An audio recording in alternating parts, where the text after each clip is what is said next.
It started to get crowded a few blocks away from Times Square. Everybody got out of the car. Robert and Catherine were wrapped around each other as they walked, while Luke carried Joseph, and Claire bounced along next to Luke as they followed the crowd. By the time they reached the crossroads of the world, the streets were already crowded. Claire had seen similar situations many times when she participated in the charity concert. On Luke's shoulders, Joseph opened his eyes wide and looked down at the dense crowd of people. He exclaimed, "So many people." Everybody laughed. Every New Year, Times Square would hold a concert so that the people who came to join the fun wouldn't be bored as they waited. Soon, a singer started to perform on a raised, extended platform. Standing on tiptoe, Claire whispered in Luke's ear, "Guess who's performing this year?" Luke looked at her sneaky smile and didn't have to think. "Shira." Claire burst out laughing and couldn't help smacking him several times. "Can't you be a little more stupid?" Luke said, "If I'm really that stupid, would you still love a big brother like me?" Claire said, "I will. A little stupid is cuter." "You're the cutest." Luke chuckled. Claire was stumped for a moment before she responded. "Ah, you're the cutest one." "No, you're the cutest one." Shira appeared. As a veteran diva and Batman's rumored girlfriend, she was suddenly very popular this year. But there were too many people who were bored. As they shouted, the chants changed from Shira to Batman, as if they could summon Batman this way. Unfortunately, they didn't have the bat signal, so it was wishful thinking. Shira, on the other hand, calmly started her performance. She was already used to these people putting her and Batman together. It was useless for her to deny it again and again, and she could only let them kick up a fuss. A moment later, everybody finally stopped fooling around, and started to bob their heads to the prelude. Cheap Thrills, a cheerful and brainwashing dance song, was also a gift to Shira from Luke, for taking care of Claire. Shira's new song, which had been released a month ago, had been at the top of the charts for 4 weeks, and looked like it would stay there for a while. Previously, Shira had relied on Batman and the popularity of the Earthquake charity concert to return to the front line. But with the release of this hit single that had taken first place 4 weeks running, the veteran diva had finally staged a comeback and sealed her explosive popularity this year.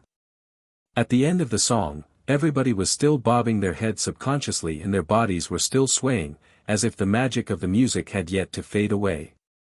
Several seconds later, Shira bowed with a smile and left the stage.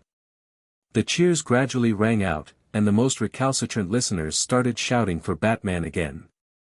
Shira shook her head with a smile and said something.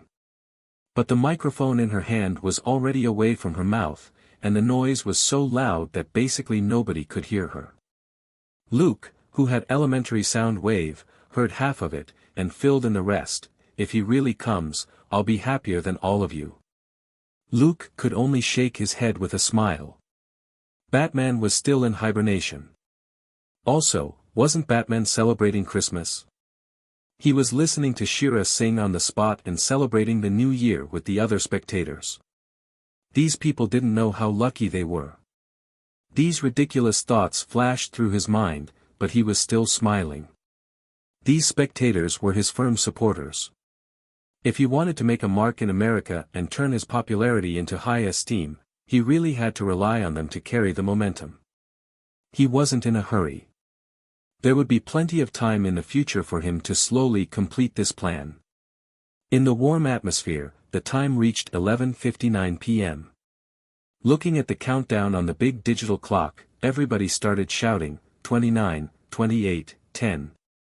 3, 2, 1. Fireworks exploded in the sky, and the crowd cheered. 2004 had gone, 2005 had come. The next morning, Claire woke up early and snuck down to the Christmas tree in the living room to open the first Christmas present. Surreptitiously picking up a small, pink gift box, she murmured with a smile, "I wonder what kind of gift that idiot Luke prepared for me this year. I hope it isn't some joke gift like study materials again, or I'll definitely beat him up." She gently shook the gift box, but couldn't hear anything. Taking a deep breath, she reached out to the ribbon tied around the box. Suddenly, she felt that something wasn't right, and she turned around. In an armchair a few meters away, Luke was wearing an earpiece and holding a tablet in one hand while he slowly stuffed an almond chocolate cookie into his mouth with the other. Crack! He bit off a piece of the cookie and chewed slowly. Stunned for a moment, Claire suddenly jumped up and grabbed his neck. "Tell me, when did you get here? What did you hear?" Luke nimbly fended off her attack with both hands. Even as Claire shook him, he didn't forget to take another bite of the cookie. He replied calmly, "I've been sitting here since 6.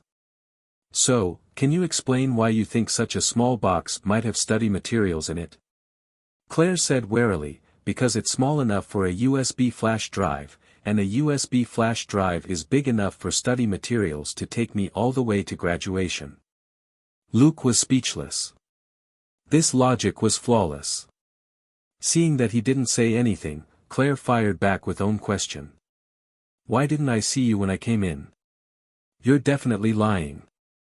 "I have a special covert technique to prevent being detected," Luke said solemnly. "Claire, huh?" Luke gestured for her to sit down before he demonstrated. "See, it's like this." As he spoke, he raised the cookie to his mouth very slowly and steadily, before he bit off a small piece and chewed slowly. This time, there really wasn't any sound at all. Stunned for a moment, Claire asked blankly, "Are you kidding me?" "I'm telling the truth," said Luke. "If you don't believe me, I'll show you again." As he spoke, he repeated his action. A little head popped out of the bedroom. "Luke, Claire, what are you doing?" Luke was speechless. Claire was speechless. She finally snapped out of her daze, and roared in frustration, "Luke, you blockhead. Joseph saw you right away." She started punching him. Joseph looked at the two who were messing around and didn't understand what was going on, but that didn't stop him from joining in the fun. He smiled and lunged at them. The three of them instantly fell into a mess. Less than 2 minutes later, Catherine was standing at the entrance of her bedroom in her pajamas. Looking at the three guys who were laughing, she asked helplessly, "You're all awake? Then shall I make breakfast?" The three guys continued to laugh, and Luke was the only one who took the time to say, "Okay," before they started playing around again. 5 minutes later, Robert woke up with a dark expression. But when he saw the three kids in the living room who were laughing and making noise, his anger from being woken up early in the morning suddenly disappeared, and he couldn't help but smile. This scene was too familiar.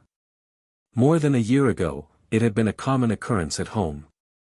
Now that he saw it again, he realized that it felt like a long time ago. After a while, the three of them finally stopped their childish behavior when Catherine shouted, "Breakfast is ready."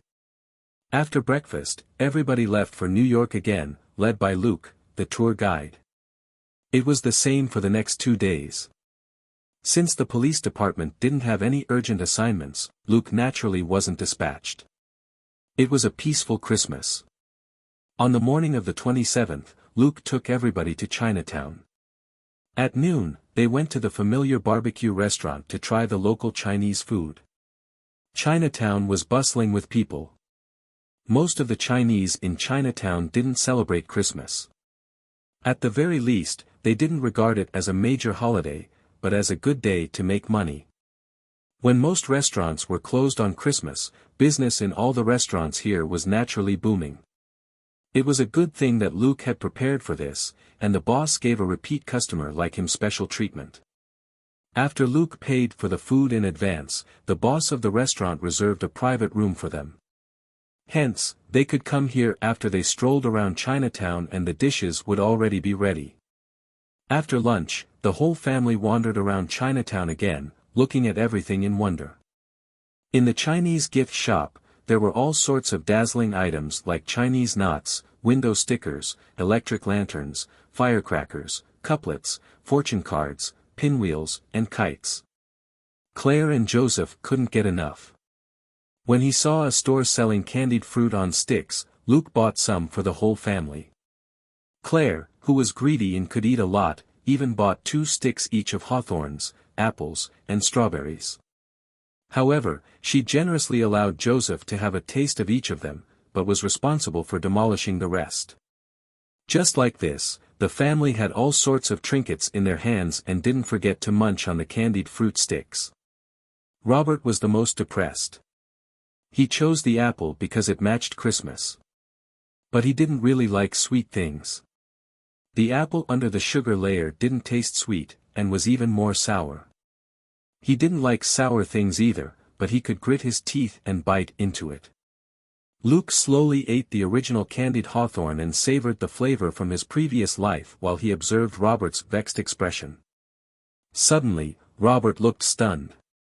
With his quick reflexes, Luke immediately looked in the direction Robert was facing, and saw a man and a woman standing in a Japanese shop.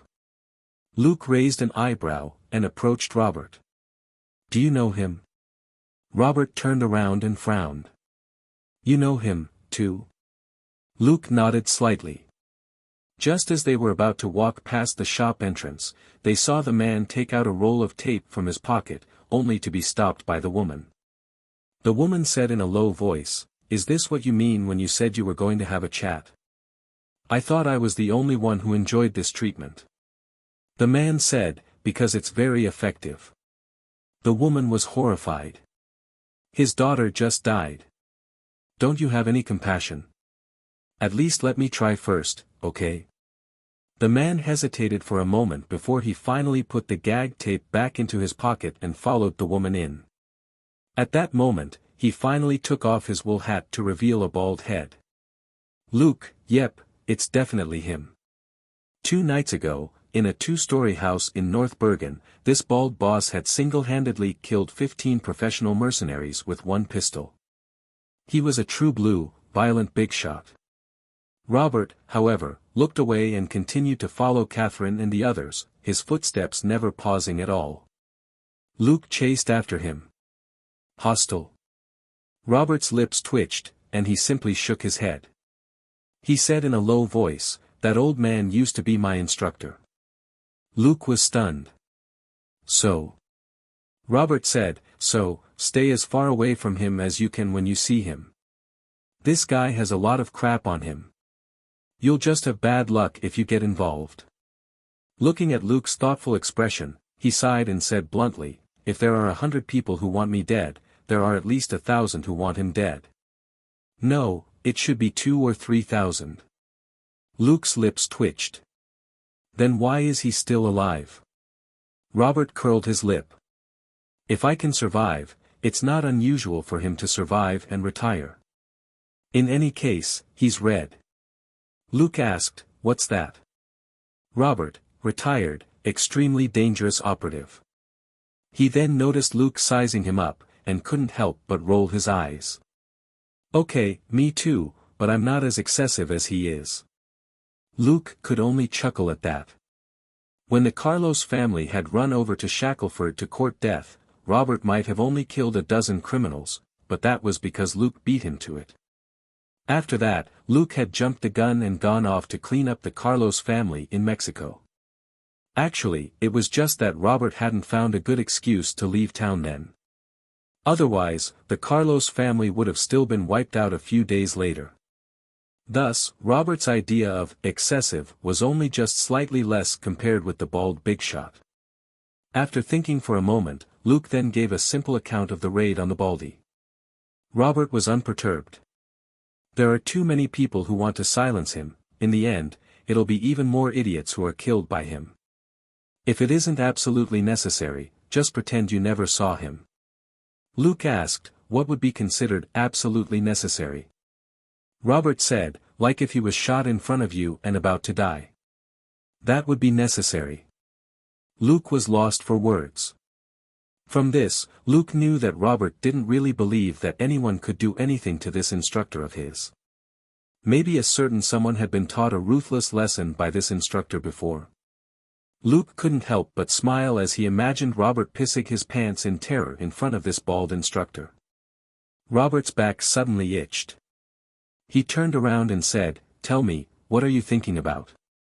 It definitely isn't something good.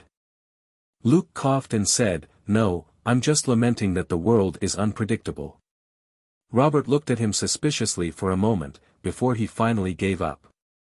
He was suspicious, but he had no proof. They spent the day in New York City until 5 in the afternoon. Then, they returned to the villa and packed up, ready to go home the next day. After a brief hesitation, Robert pulled Luke outside.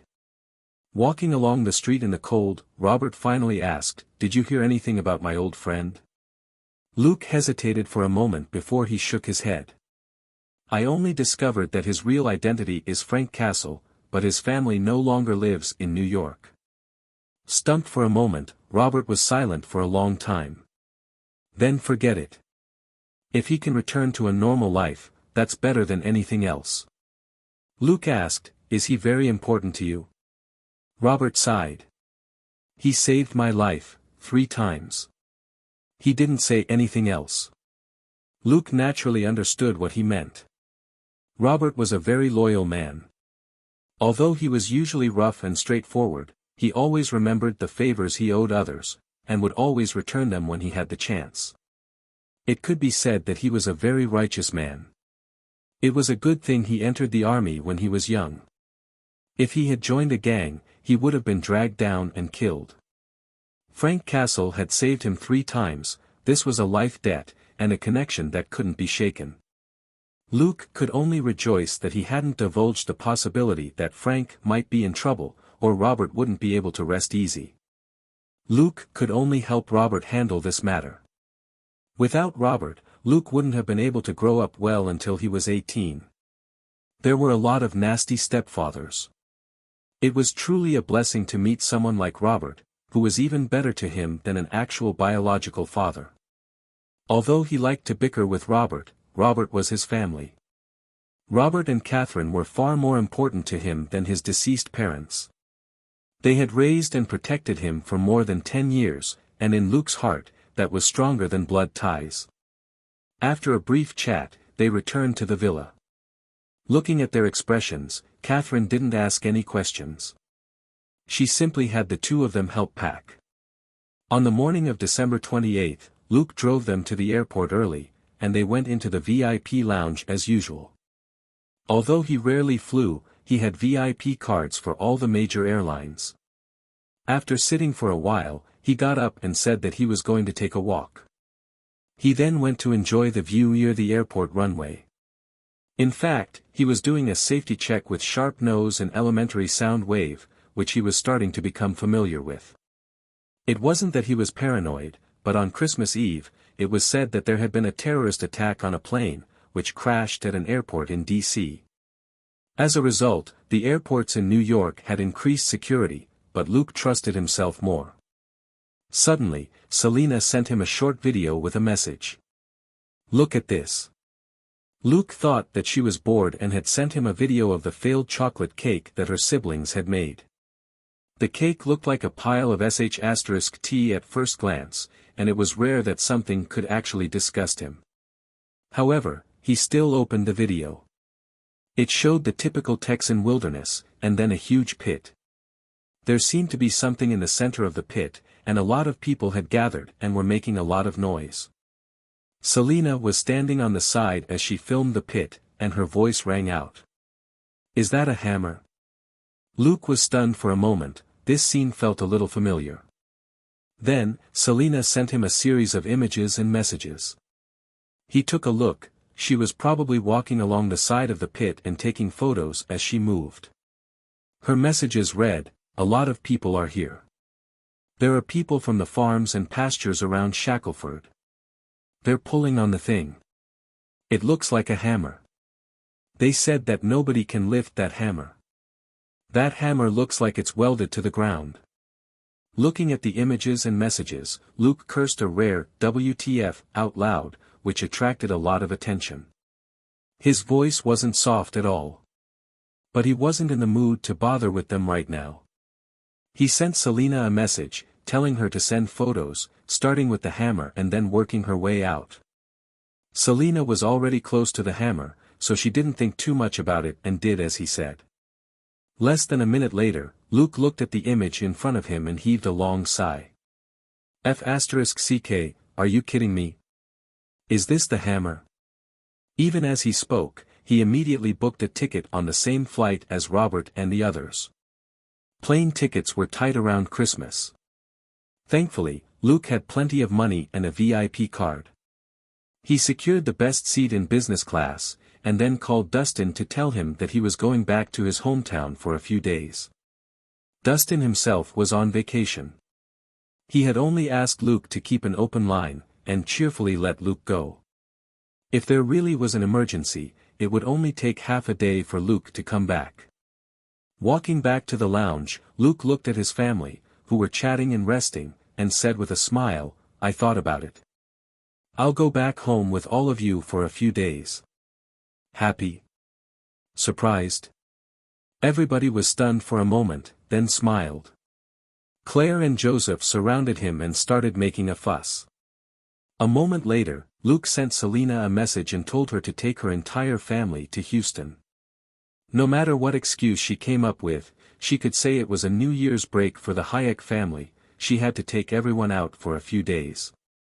Selena didn't ask any questions. She simply agreed and went to make arrangements. Luke, however, pondered how he was going to get his family out of Shackleford. The region around the hammer wasn't safe. Thankfully, Robert was around, and he definitely understood how dangerous certain mysterious incidents could be. Catherine usually didn't say much, but she always had an idea of what was going on. So, the only real problem was, his grandpa Drax. It just so happened that the images and messages which Selena had sent indicated that the hammer was in the mountains not far from the ranch. How could he get this hot-tempered old man out of his precious ranch? Luke's gaze soon stopped on Claire and Joseph. It seemed that he could only use his ultimate weapon, fight to the death and act like a spoiled child. Making up his mind, Luke drew Robert and Catherine to one side and explained the situation and danger to them in a low voice. After the incident with the big octopus on the cruise ship, they had a lot of faith in Luke, and easily accepted that another mysterious incident had happened again. The day before, in a massive palace, an old man and a young man were shouting and arguing. A black-haired young man watched them silently. "Your old ways aren't working anymore. We're on the verge of collapse," said the young man. "You're a vain, greedy, and cruel child," the old man interrupted him with a roar. "Then you're an old fool," the young man immediately shouted back. The old man fell silent. A moment later, his voice rang out again in the palace. "You disobeyed the command of your king and brought to the peaceful land and people war and ruin. In the name of my father and his father before, I cast you out." A moment later, only the old man and the black-haired young man were left in the palace. The young man who had been arguing with the old man had disappeared. The black-haired young man couldn't help but say, "Father, you." The old man waved his hand and raised the hammer he was holding to his mouth.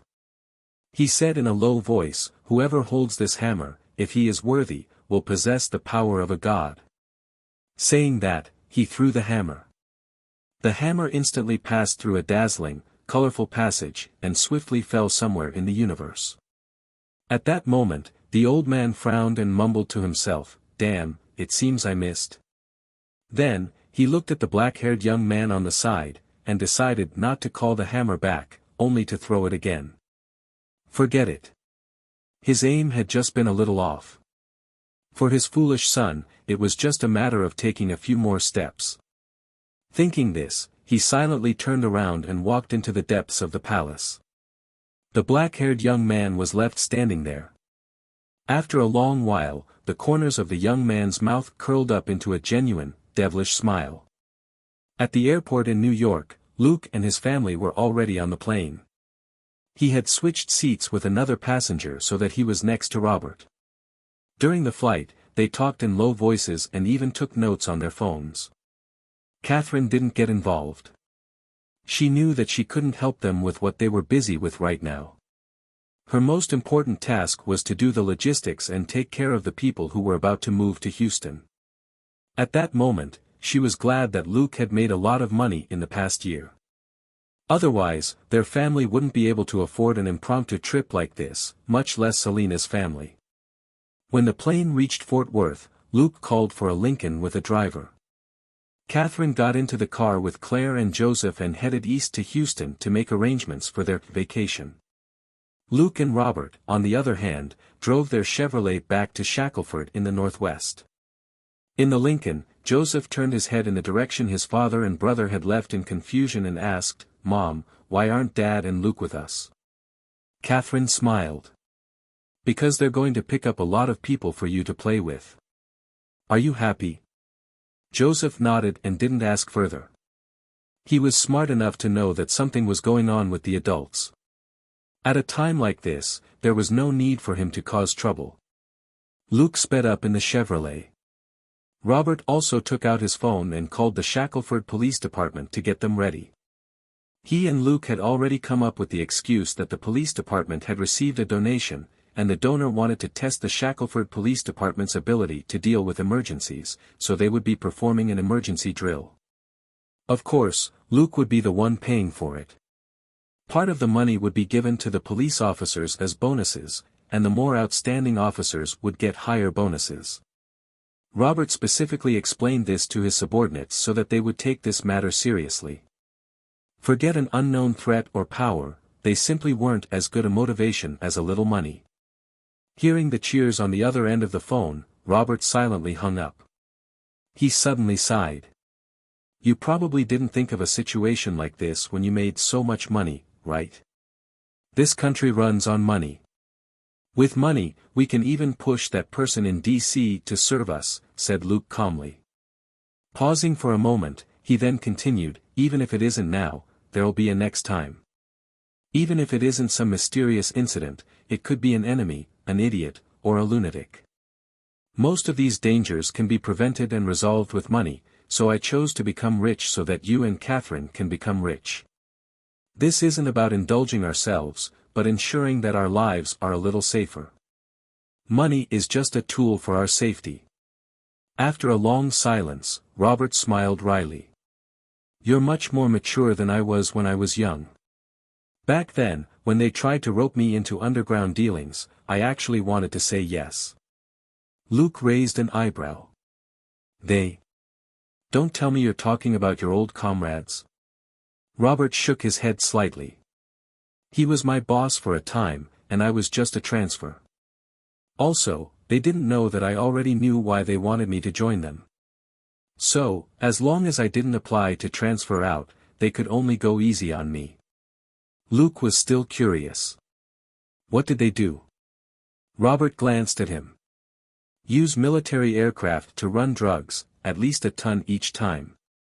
As long as they bribed the ground crew and the guards at the base, there was no risk for them. You can just say that a box had food and water in it, and take it out of the base. Luke was lost for words, but still shook his head. That isn't a small amount of money. If you joined them, you would have become a millionaire in a year or two, or even a multimillionaire. You weren't any worse than me when you were young. Robert didn't look happy at all. He simply continued, it was also because of this that I suddenly realized that I might not be doing anything for America as a soldier, despite the enlistment slogans. But I saw a lot of bureaucrats. Not only were they corrupt, they also became big traffickers. I couldn't stand being comrades with people like that anymore. In the end, I got a few old friends to help me out, and I finally retired. He paused for a moment before he said, Frank Castle helped me and had his boss let me go. Luke frowned. Was he involved? Robert shook his head. No, he only knew that I didn't want to be there anymore, and just helped me out. Pondering for a moment, Luke asked, who was that boss? Robert said, Ray Schoonover. He's from the U.S. Marines, but has a lot of connections in the CIA, the FBI, and Homeland Affairs. Luke hummed in response, while mulling in his heart, this is too big a favor. Frank Castle was the person to whom Robert owed the biggest debt. Luke had to pay more attention to his matter. It was just that it hadn't been long since Robert had asked Luke to look for Frank Castle, not even a month, and the multifaceted system hadn't found any trace of him yet. This person could be considered a professional. If he wanted to disappear, it wouldn't be easy for anyone to find him. But Luke tossed the matter to the back of his mind. He could go back to New York and work on that later. The most important thing now was to get his family and friends away from the location of the Mjolnir hammer. But it had been too long since his previous life, and he had only watched the Marvel movies in passing. He didn't know the details, and had only watched a few of the movies once. What he remembered most was Mjolnir, followed by the Rainbow Bridge and the town that was almost destroyed by the huge android. He wasn't sure who Thor's comrades were, and only remembered that one of them was a woman. He didn't remember the name of the big android that had come to kill Thor. He only remembered that it could shoot lasers. Many of these memories were spotty, and he couldn't base his operation on them. Any mistake could result in death. He didn't want Shackleford to be destroyed like the town in the movies, nor did he want the town residents he was familiar with to die. Marvel movies were always PG-13. This included no swearing, and at most, people would be cut off halfway. Thus, the camera never focused on ordinary people dying miserably. Luke didn't believe that those large-scale battles hadn't involved ordinary people. The ordinary people in the movies were background characters that nobody cared about, but Luke had known the residents of Shackleford from a young age. He couldn't just watch them die. It was now up to Robert to prove himself. For the first time in his life, he had high expectations of Robert's position as sheriff. The years Robert had spent as sheriff weren't for nothing. He was similar to an overlord in Shackleford, and even the mayor had to respect him. Although he had settled down in the town to retire, he had a strong personality and handled things fairly. The residents felt more admiration for him than pure fear or hate. Most people would listen to him. With Robert's subjugation and Luke's money, they should be able to avoid casualties. As the car sped along, it was even chased by patrol officers, who were ultimately left in the dust by Luke's speeding car. Robert just gritted his teeth and grumbled, "Do you want Catherine to be put on the wanted list? This car is under her name." Luke said calmly, "Don't worry. I'll modify its appearance a little when we get back. They won't find us." Robert asked, "What about the license plates?" "They definitely got the number." Luke was as calm as ever. "I dealt with the license plates before we got into the car. What they saw were different plates." Robert was stunned, but then heaved a sigh of relief. The Chevrolet Camaro they were driving now wasn't an ordinary car. Luke had bought it and modified it before he had it sent to Shackleford for Catherine to use. Catherine had an old Ford SUV before, and Luke had sent over the new car for her birthday this year. The modified Camaro was far safer than most cars, and had better protective measures especially for children in the back seat. As someone who often had to send Joseph to school, Catherine couldn't refuse this gift. It was also for this reason that Luke could easily shake off the patrol officers. Thanks to Luke's elementary driving and the modified Camaro, they reached Shackleford in an hour. After that, Robert stayed in town and began to make arrangements. Luke, on the other hand, drove Robert's F-150 to his grandfather's ranch. It only took Luke half an hour to reach the hills next to Drax's ranch. He got out of the car and walked to the top of a hill, where he saw the pit and the hammer in the center. He wasn't in the mood to waste time here, and he jogged down the slope. On the side of the pit, Selena spotted him and waved at him. After they met up, they walked into the pit. Selena was already explaining her observations in a low voice. "There's definitely something wrong with this hammer. They tried using a pickup and a tow rope just now. In the end, it was the back of the truck that was pulled down." Luke followed her gaze and saw the back compartment of a pickup truck on the ground not far from the hammer. Someone was teasing an unlucky old man with a white beard. "Stan, you should have gotten rid of this lousy car long ago." There were a lot of people here when they reached the center, but they all consciously formed a semicircle, leaving enough room for the next idiot who wanted a go at the hammer. Many people greeted Luke loudly when they saw him. Some of them were from Drax's ranch, some from the surrounding farms, and some were residents of Shackleford. He was Drax's grandson and Robert's son, and had also been a police officer here for half a year. These people were very familiar with him. Luke replied with a smile as he drew closer. Someone immediately shouted, "Oi, make way. Old Bill, move your butt aside. Our little Skywalker needs to use the Force to control this light, hammer." Everybody roared with laughter. Other people then echoed the man's words, and the old man who had been pulling on the hammer with a red face stepped aside. Someone shouted, "Little Skywalker, hurry up and pull this hammer out of the stone, and open our eyes." Of course Luke had to give it a go himself. This was a compulsory test for mainstream superheroes on Earth. He stepped forward and pretended to exert force, but in reality, he was holding back most of his strength. Also, his hands were shaking slightly, but not purely because he was trying to lift it. It felt like the hammer had melded with the crystalline ground below it. At the same time, his sunglasses recorded the hammer's reaction. Luke drew out his loud roar. The hammer didn't budge. That was right. This was probably that Mjolnir hammer. 5 seconds later, he shook his head awkwardly and released his hands. This has to be a prank. Someone must have welded it to the ground, right? Everybody laughed again. In any case, nobody could touch it. They were just having fun. Luke acted helpless as he and Selena left the circle of people. He said in a low voice, "Go back to Shackleford and arrange for your family to go to Houston. I'll have Catherine receive them. It's best if they stay there for a while." Selena frowned. "How long? If it's too long, I'm afraid they'll come back on their own." Her father, Mario, was a restless person. Luke sighed. "We have to wait for the owner of the Mjolnir hammer to appear before we can confirm the time. Let's set it for a week." Selena was slightly relieved, but also a little embarrassed.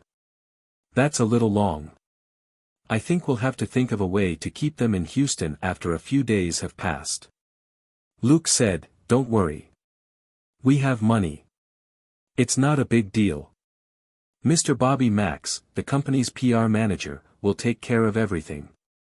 Selena was stunned. "He can. Bobby used to be a beast tamer.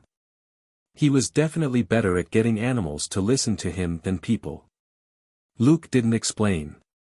He simply said, "He won't be alone. He's also bringing a team from our company here. They're very good at dealing with complicated matters." Selena didn't say anything else. A large-scale adjustment would require a lot of manpower and a professional plan of action. A team would definitely be more useful than one person. She simply continued, "I've already asked around the police department and every ranch in town this morning. No strangers have shown up here." Luke frowned. "None?" Selena shook her head. "No, especially that tall, blonde, and muscular man you mentioned, and that strange pattern on the ground. At the very least, nobody in the police department has seen them." Luke hummed and operated his fake phone. "I left a few drones at home. They're in the air now. You can link to them at any time." Selena was relieved. She was already used to sending out drones for reconnaissance on their two-person operations, while in the last few hours, she had to rely on making calls and inquiries to confirm intelligence, which wasn't reassuring. With the drones, it would be much easier to search the area around Shackleford. They could also provide intelligence for any emergency situation they might face later. Intelligence was too important. After seeing Selena off, Luke returned to his pickup.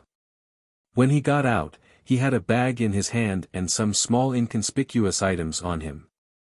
Luke approached the hammer and activated the monitoring devices he had just taken out of his inventory. There were faint gamma rays and constant electromagnetic interference, but nothing else was unusual. Currently, it was like Mjolnir was sound asleep, as unmoving as a mountain. After more than 10 minutes, the devices finished taking readings of all sorts, and Luke drove off decisively. Was Mjolnir important? It was very important to Thor, even his nickname was Brother Hammer. Of course, Luke had only watched the first installment of the Marvel movie. He didn't know how many powerful opponents the God of Thunder had killed with this hammer. It was practically an extension of the god's body, like how the transformation rod and the pretty female protagonist were inseparable. But it wasn't that important to other people.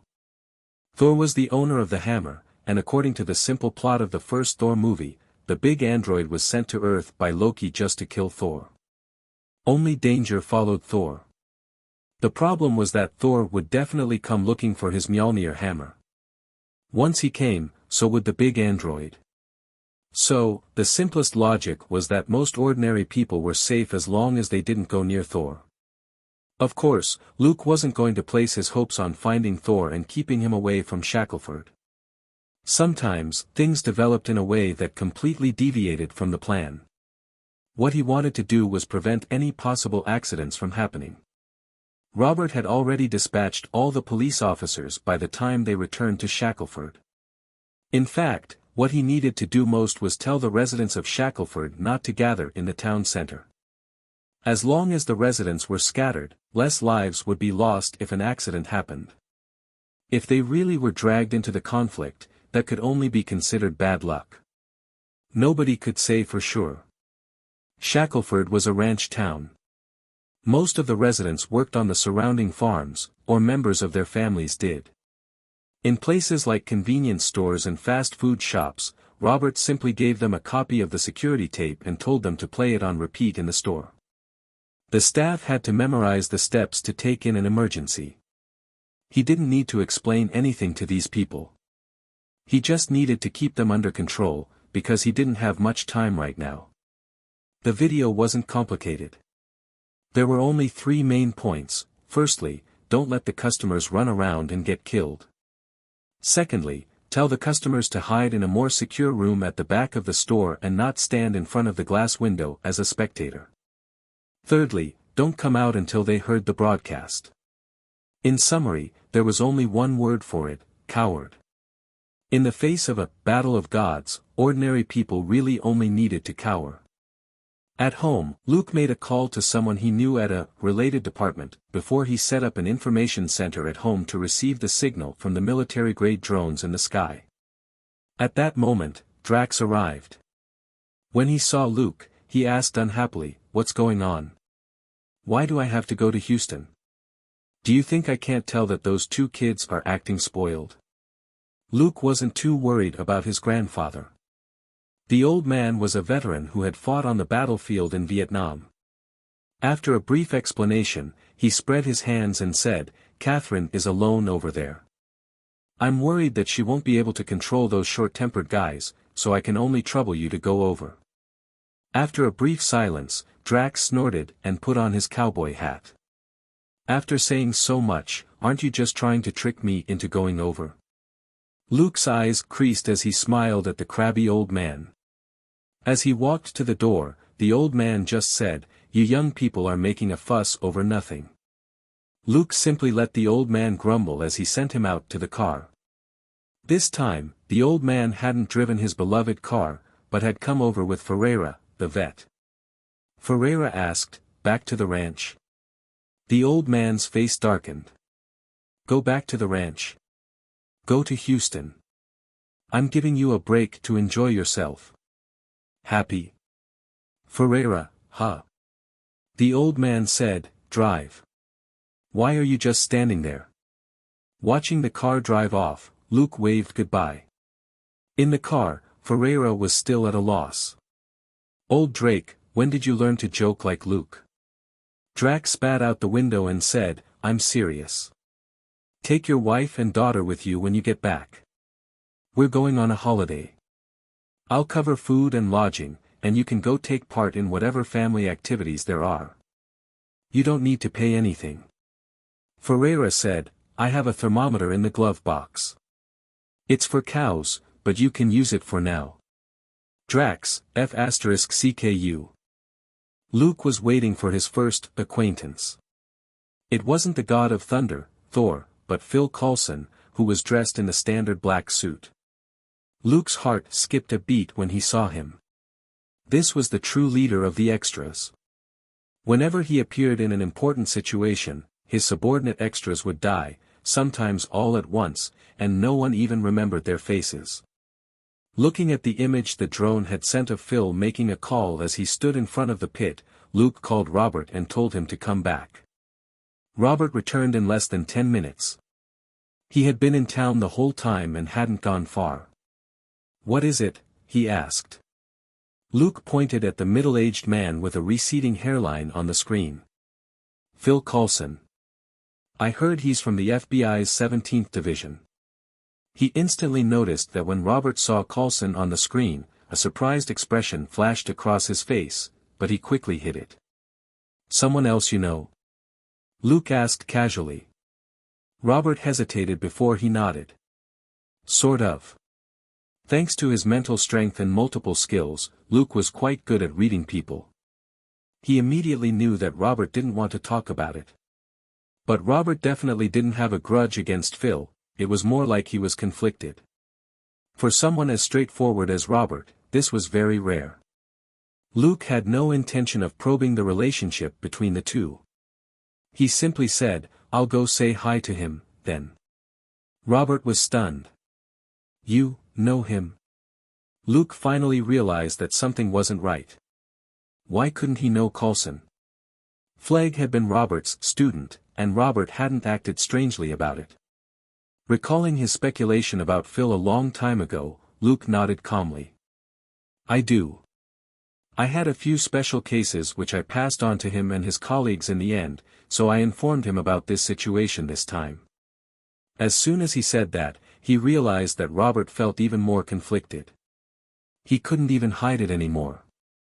He simply smiled and left. Since Robert didn't want him to know, Luke wasn't interested in forcing Robert to tell him. Just like how he had his own secrets, Robert definitely had his own guesses, but he only reminded Luke to be careful and not get too carried away. As an adult, he naturally had a tacit understanding with Robert. There was no need to expose family secrets, as it might embarrass everyone. For example, when Robert was in high school, he had a thing with Mary, a police officer back then, and almost fell in love with her. Luke hadn't mentioned it at all. That was because bringing up something like this would only affect the harmonious atmosphere in the family. Looking at Luke's back as he left, Robert finally couldn't help but scratch his head. What the hell? What should I do? Even though he had a lot of work to do, he still took out his phone and called Catherine. "That man is here. He's probably here about the hammer, but Luke already knows him. They seem to be quite close." Luke had already set off for the hill. 20 minutes later, he got out of the car and nodded at the middle-aged man. "It's been a while, Phil." Phil was still in his black suit and tie. He looked like an insurance salesman. He was only slightly surprised to see Luke. He walked over with a smile and stretched out his hand. "Long time no see, Luke." Gripping his hand, Luke could sense a lot more things from the strength in Phil's hand and his movements. To put it simply, there was a big difference in how you shook hands when you were being polite or close to the other person. Phil's handshake. Hee. Luke smiled bitterly. "I came back for Christmas, but I ran into this thing," Luke said casually. "The moment I saw it, I thought I should let you know." Phil didn't say that S.H.I.E.L.D. had actually discovered this situation yesterday, and he had rushed down overnight. He simply smiled. "Thank you for letting me know." Luke patted his shoulder and let go of his hand at the same time. "In any case, I've worked with you several times. I trust you." Phil looked at him for a moment before he nodded slightly. He didn't say anything else, but turned to look at the hammer. "What did you find?" Luke said, "It's constantly emitting electromagnetic radiation. It's harmless, but I don't think it's an ordinary item." Phil hummed in acknowledgement. "What do you mean?" Luke said, "Because I tried pulling it out as well. I even tried shaking it, but it didn't even budge a millimeter. This thing should be similar to that invulnerable monster from last time, there's something extraordinary about it. Phil nodded as well. Given the hammer's position, it was impossible for it to not even be shaken. Also, if it was unimaginably heavy and couldn't be moved, it would have crushed the earth below it first. To put it simply, some of the phenomena caused by the hammer were contrary to the physics of Earth. In Phil's experience, he naturally knew that there was only one truth. Luke knew what this truth was as well. Luke continued, I found some information on this thing, so I think it's better to keep my family away from it. Phil was stunned again. Information? S.H.I.E.L.D. didn't have any leads, but Luke claimed that he already had information. Luke took out the titanium phone and swiped a couple of times before he found a photo of the hammer. See this symbol? It suddenly appeared for an instant, then disappeared. It's very strange. Phil looked at it. Is it a religious symbol? Luke shook his head. He swiped on his phone a few more times, and switched to another image. Phil, are you kidding me? Because what Luke was showing him was basically similar to a chapter in a book of fairy tales, with a story and a picture that was labeled, Thor, God of Thunder. The same symbol, 3 intersecting ovals, was on the armor of the God of Thunder. Phil couldn't help but look at Luke. Are you sure? Luke's expression was the same as ever as he put his phone away. I'm not sure. I was just looking for clues based on the pattern, but I can't guarantee that the clues are reliable.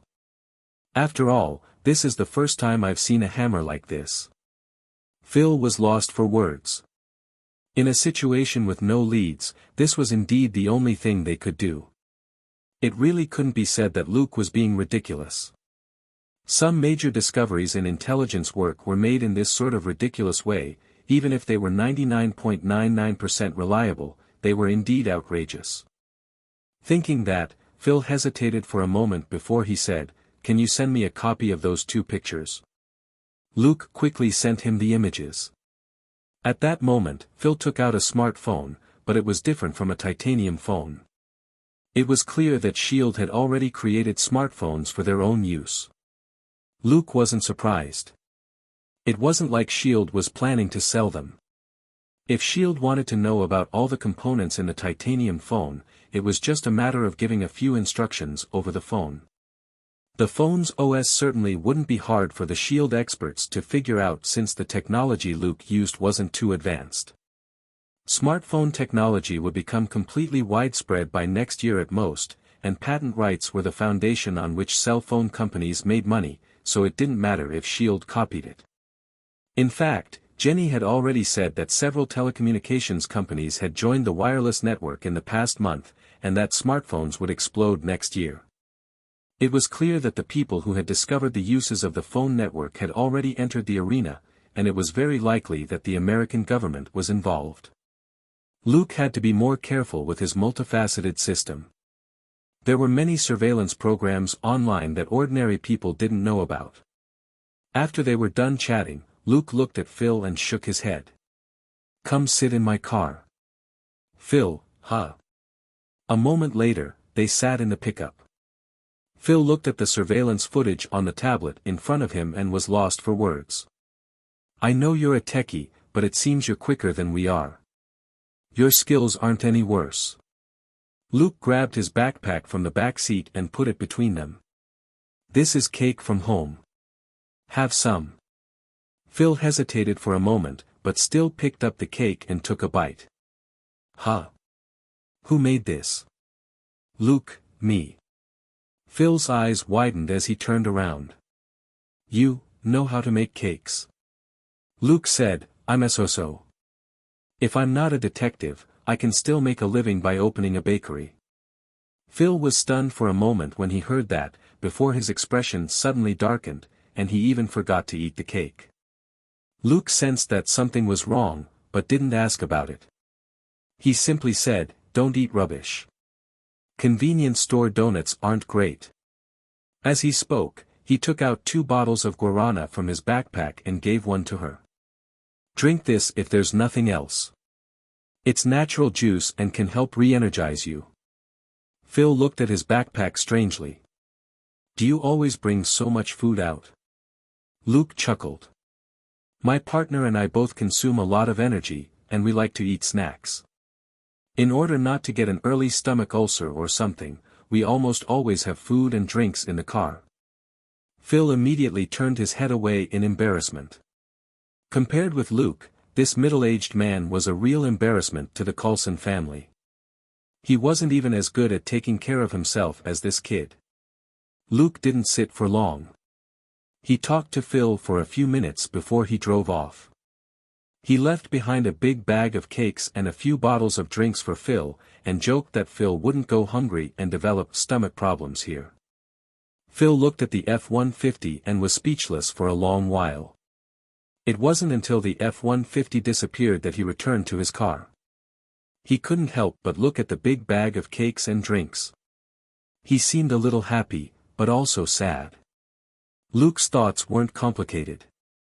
He already long had some guesses about Phil.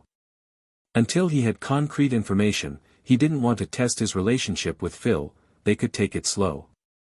But Phil's arrival made him determined to finish his preparations as soon as possible. Every time this person appeared, someone from S.H.I.E.L.D. would definitely die. To a certain extent, this was also a kind of luck, but it wasn't good for his subordinates. Luke didn't plan on getting killed along with Phil's men, so he had to be even more prepared. On his way home, he received a call. Luke picked it up and said a few words. After hanging up, he waited on the edge of a flat plain a few hundred meters from the hill. At the same time, he turned on all the police lights on the F-150. The flashing red, blue and yellow lights were still eye-catching even at noon. Not long after, a series of vehicles appeared in the distance. They turned slightly and drove toward the F-150. A man in a suit got out of the car. Although he was wearing a suit, his red face and rough hands, as well as his rough voice, indicated that he wasn't some cultured gentleman. The man in a suit shook hands with Luke. Mr. Coulson, everything you want is ready. This is the first batch. Once it's unloaded, they'll go back right away for the second batch of supplies. Do you want to start now? Luke appreciated a person who cut to the chase. He immediately nodded and took out a blueprint from his backpack. Pointing at the flat land not far away, he said, "Here. Just follow this." The man took the blueprint and looked at it for a moment before he asked in surprise, "This is it?" Luke said, "That's it, but you have to be quick and you can't skimp on quality." The man in the suit wanted to ask more questions, but he suddenly recalled the manager's flushed face and his expression which screamed, "Big business," and he swallowed his words. Even a mutt had brains when it came to making money. The other side had paid, they could only do whatever he wanted.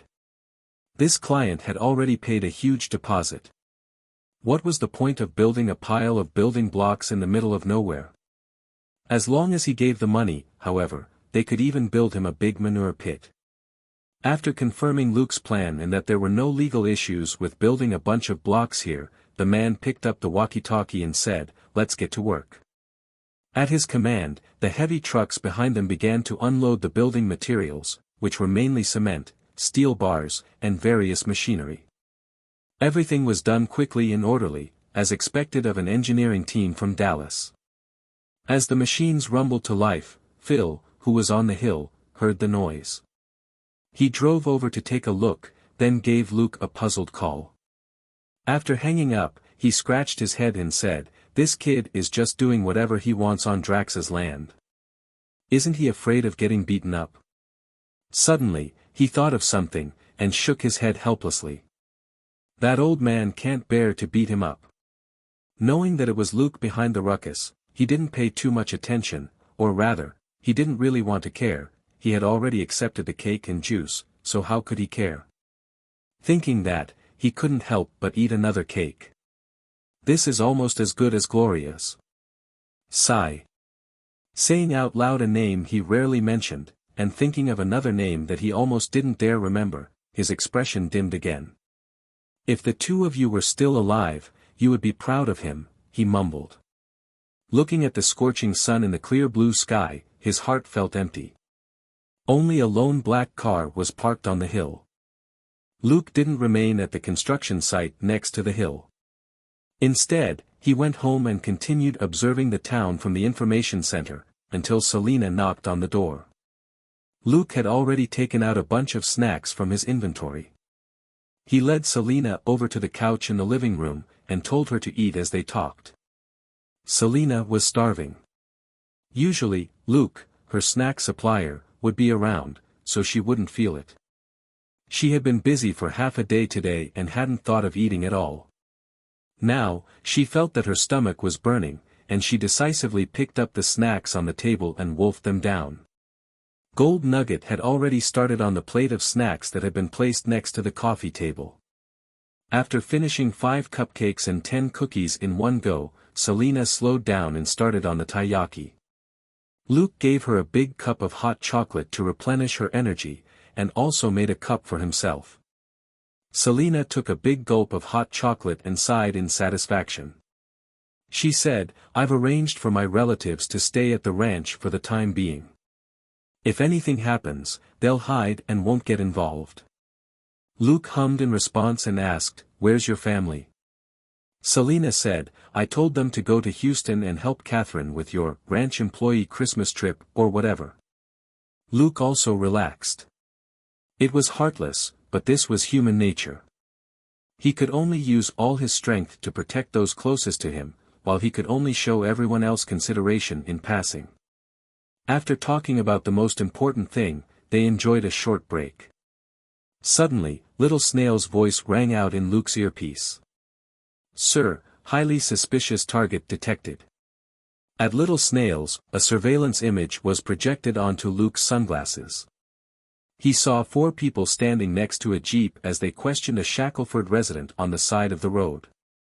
It was 2 men and 2 women. Both women were young and beautiful.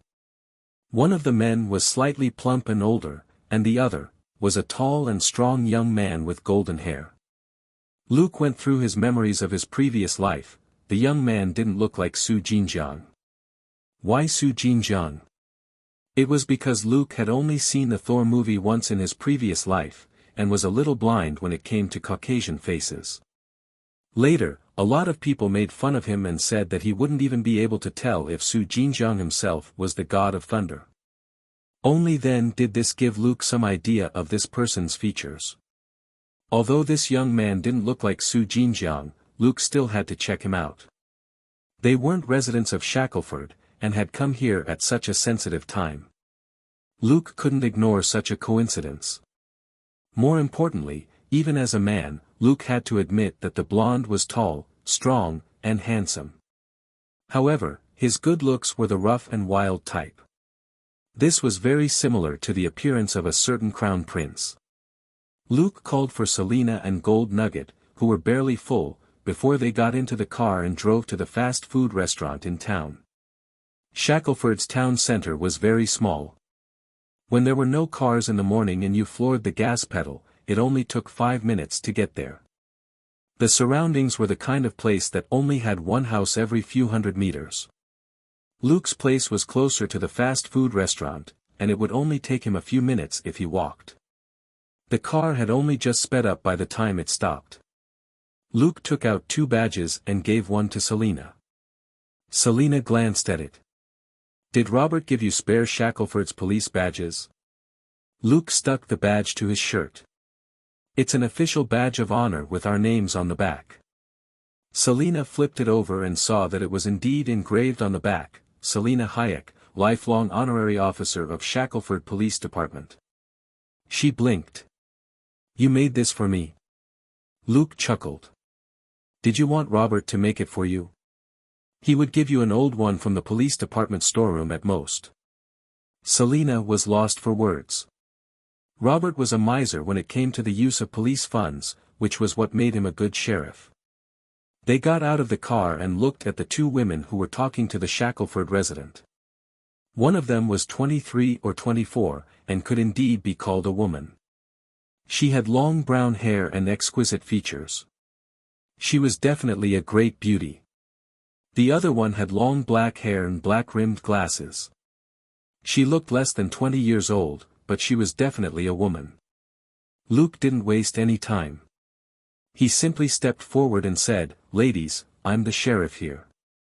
Are you in trouble?" Despite his words, he trained his gaze on the girl with black-rimmed glasses, and gave a gentle smile. The girl in glasses was stunned when she turned around and saw Luke's face. She subconsciously gave a "wow" before she fell silent. The older woman next to her, on the other hand, looked at him and Selina in surprise. The caliber of law and order in this town was too good. Luke and Selina weren't wearing the usual yellow uniforms of officers, but were in casual clothes. They looked simple and elegant, like young people in a big city.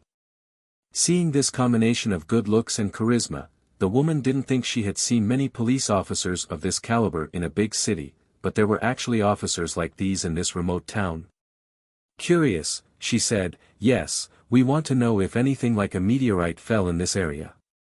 "Just a minute," Luke said, before he turned to the old lady next to them with a smile. "Lucy, you're probably in a hurry to go back and make dinner. I'll handle this." Granny Lucy was a thin but very lively old woman, and she nodded with a smile. "You're still as hardworking as ever. Come over for dinner tonight?" Luke shook his head helplessly. "I don't think so. There are a lot of people around. I have to keep an eye on them. You should go out less in the next few days, in case anything happens." Lucy chuckled. "It's fine. I'm not scared." Luke smiled wryly. "That's right. You're not scared, but I'm scared that you'll sort them out yourself." Stumped for a moment, Lucy then laughed cheerfully. "You're such a smart kid. All right, I won't go out for the next few days. I won't increase your workload." Luke gave Selina a look, and Selina immediately went over and helped put the 2 bags of stuff in Granny Lucy's hands into the car. She also carried over an American Shorthair cat that had been crouching on the side of the road, refusing to get into the car, and said, "Mickey, be good and go home with Lucy to eat canned fish." The American Shorthair was very obedient. It didn't struggle as it was placed in the car, and it tilted its head to watch Selina close the door. Lucy got into the driver's seat and waved with a smile before she drove home. Luke finally turned around. "Can I ask what you do? Are you astronomy fans?" The old man who had been silent the whole time said, "I'm Professor Eric Selvig. I mainly study astronomy and physics, and I'm also an astronomy fan." "How can you tell?" Luke turned his head and looked at the jeep on the side of the road.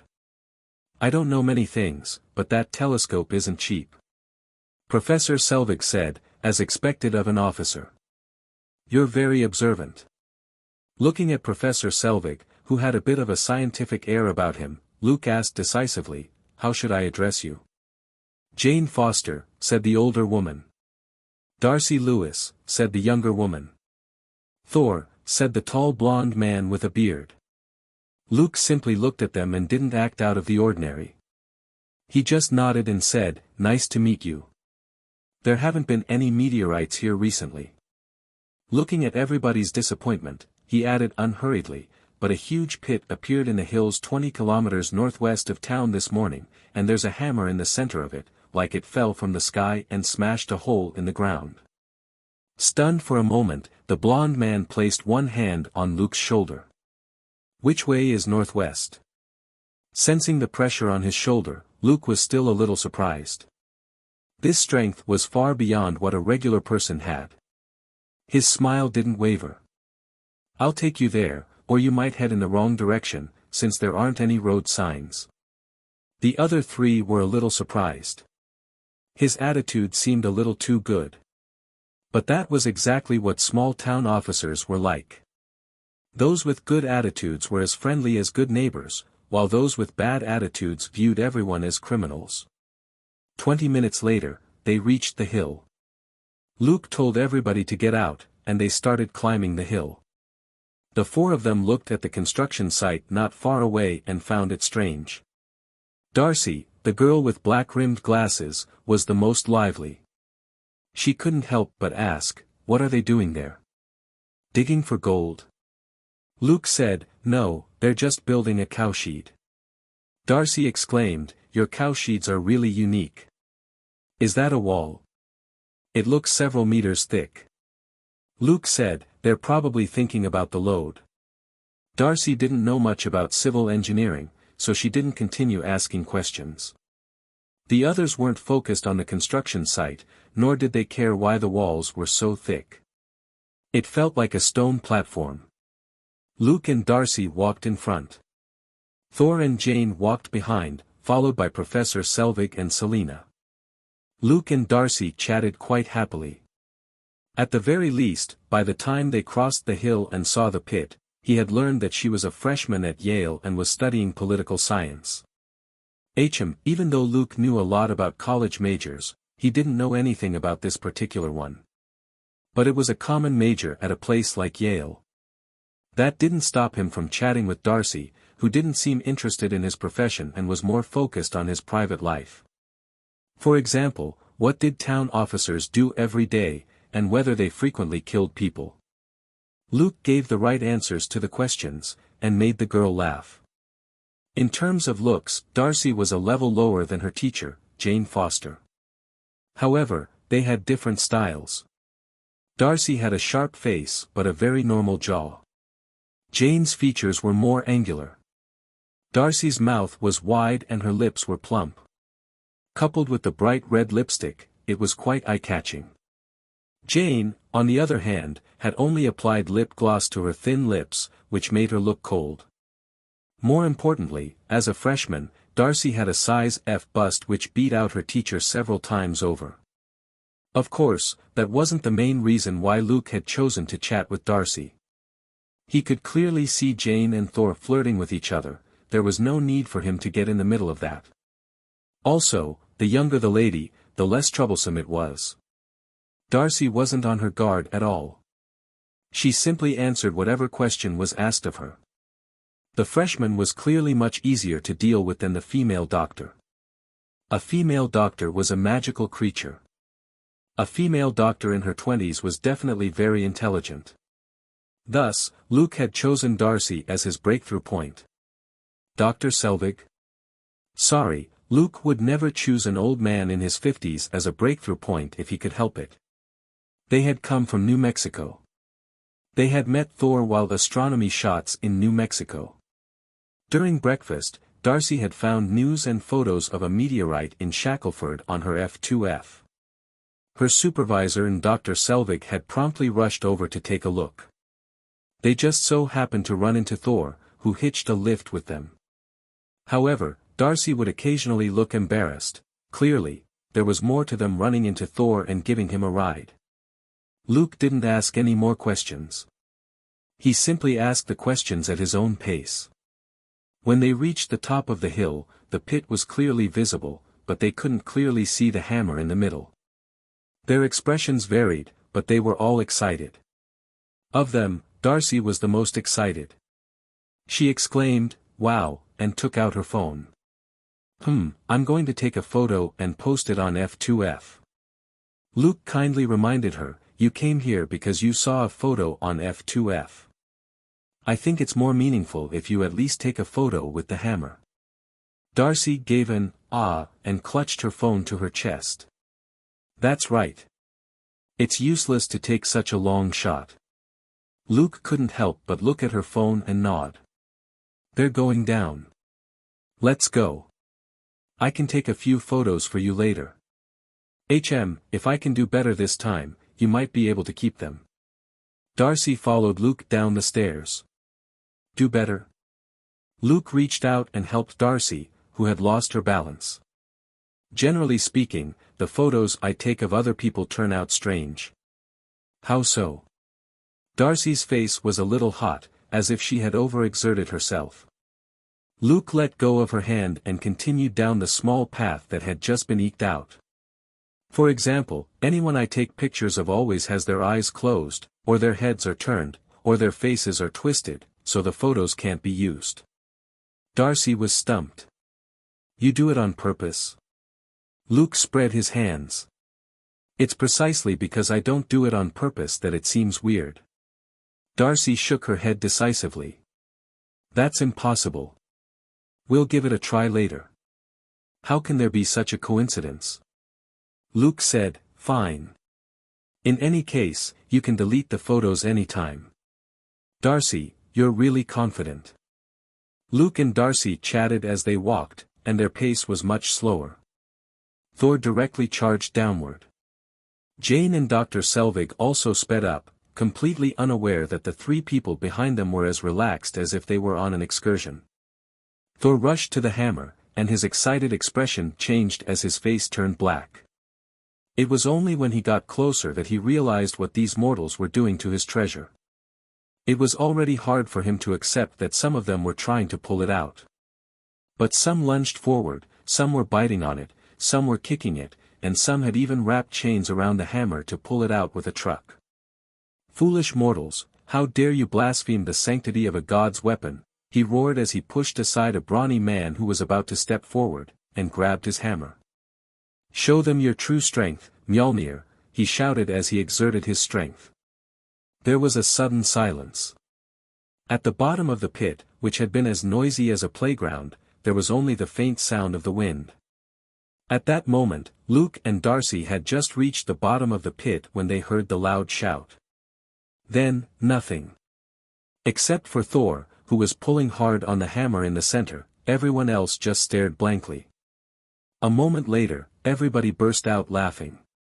Even the brawny man who had been pushed aside burst out laughing. Wow, what did you want to show us? Even your godly strength doesn't work. Darcy gaped and mumbled, what did he say, meow what? Luke's lips twitched. Meow meow hammer. Cute name. Darcy nodded subconsciously. Sure, but the hammer doesn't look cute. After exchanging awkward words, they continued downward. Thor's face was red. He had used all his strength, but the hammer in his hand was no longer as light as before. It didn't move at all. Why? He slowly let go and raised his head to look at the sky. Father, is this what you wanted? Aw. Everybody fell silent for a moment, before they burst out laughing again. Many people even praised him. He should be on Broadway with this acting. Look at how he's given up when he's kneeling. It's like it's real. It really looks real. Hey, have you guys ever been to Broadway for real? You only watch football games and TV shows every day. Stop pretending. It was Dr. Jane who felt sorry for Thor, and had Dr. Selvig come forward and bring Thor to the side, where he sat in the back of the open jeep. Pondering for a moment, Luke said, it seems your friend has been traumatized. Darcy smiled awkwardly. I don't know him very well. When Thor came back to himself, he saw Jane looking at him in concern. His heart warmed, and he reached out to give her a hug. Thank you. Jane was caught off guard and was pulled into the hug without any resistance. Compared with Thor, who was more than 1.9 meters tall, she was as petite as a child, and far weaker. Of course, she never thought of resisting. Instead, she patted his strong back and comforted him gently. It's fine. Sometimes things don't always go the way we hope. As she spoke, she subconsciously looked at that meow meow hammer, and asked tentatively, what are you going to do next? Thor looked very dejected and lost. I don't know. Jane was helpless. How can I help you? How can I take you away? Luke noticed their interaction at that moment, and stopped taking souvenir photos for Darcy. Darcy happily took the camera, and her mouth dropped open the moment she flipped through the photos. WT. Ugh. She swallowed the last word. After all, Luke had helped her out of kindness. Although apart from the clothes, she felt that the person in the photos wasn't her at all. Luke had long expected this, so he turned a deaf ear to the exclamation behind him. He walked over to Dr. Jane and said, if you want to see this thing, you better hurry up. This place will be locked down very soon. Jane looked at him. Locked down? Luke shrugged. You all know that a strange hammer fell here, do you think that certain agencies wouldn't? They're in the middle of making a decision, and it takes time to go through the procedure, but as long as they give the order, the people who'll carry it out will be quick. As he spoke, there was a droning sound in the distance. The two black dots in the sky were easy to spot on a sunny day. They were helicopters. In a few minutes, the two helicopters arrived and landed on the flat ground at the edge of the pit. The FBI logo was clearly visible on the helicopters, and the people who got out were wearing FBI uniforms. Looking at the four people next to him, Luke spread his hands. See? Like I said, they'll get here very quickly. Also, I was the one who asked them to come, he added inwardly. A moment later, everybody was politely but firmly driven out of the pit and down the hill. The group of Texan men cursed, but none of them really fought the men in black suits. After half a day, everybody was almost done playing, and nobody could take that thing out, anyway. It was already dusk. Everybody beat it, going back to shovel cow dung, pull out weeds or farm. Seeing Jane and Selvig whispering to each other next to their jeep, Luke asked, "Is there a problem?" Selvig hesitated and didn't say anything. But Jane said, "Here's the thing, we want to stay here for 2 days and do some research. Do you know of any hotels in town?" Luke shook his head. "I'm sorry, but there's only one motel in town. The boss recently went on vacation with his daughter. He won't be back for a few days." Selvig couldn't help but say to Jane, "We can't sleep out in the wilderness, right?" He was giving Jane some face in front of Luke, but in fact, he wanted to say, "If we don't leave now, when will we?" Luke, however, added with a smile, "If you don't mind the noise, you can rest there for a bit before you decide." They looked in the direction he was pointing at, and saw a row of makeshift units next to a construction site not far away. There were 6 of them, and the units were white with blue edges. Vivacious Darcy couldn't help but ask, "Does that belong to the construction site?" Luke nodded. "Yes, this is my grandpa's ranch." They immediately remembered that Luke had said that the ranch was building a new cowshed. The ranch belonged to Luke's grandfather, and the workers naturally worked for his grandfather. So, Luke could also be considered a part owner. Jane nodded decisively. "Okay, let's take a break." She needed a buffer of time to convince Dr. Selvig to stay, there were new mysteries to astronomy which she couldn't let go of at all. It definitely wasn't because she couldn't let go of this tall and handsome blonde man. Definitely not. Luke talked to the man in the suit who was in charge of construction and obtained the right to use 5 makeshift units. There wasn't anything for the man to be unhappy about. For this big business, he had brought enough materials and manpower with him, and had also brought the materials to set up some makeshift operation units as was standard practice. But when he got the blueprint, he realized that it was a super simple job. It couldn't even be considered an engineering project, and would be completed by nightfall. As was his habit, however, he still set up some operation units. At the very least, everyone needed a place to drink water and rest for a while. Apart from one unit which was used as an office, he wasn't using the rest. If the big boss who was paying him wanted to use them, so be it. In any case, it didn't make a difference. Jane and Selvig soon went inside to discuss their next move, leaving Darcy to look after Thor in the jeep. Thinking quickly, Luke picked up his backpack and bottles of water from the back seat of his car. He walked over to Darcy and said, "You may have to stay here for a while. Here are some snacks and mineral water for you." Stunned, Darcy watched him put the bag of snacks and the water in the back of the jeep before she came back to her senses.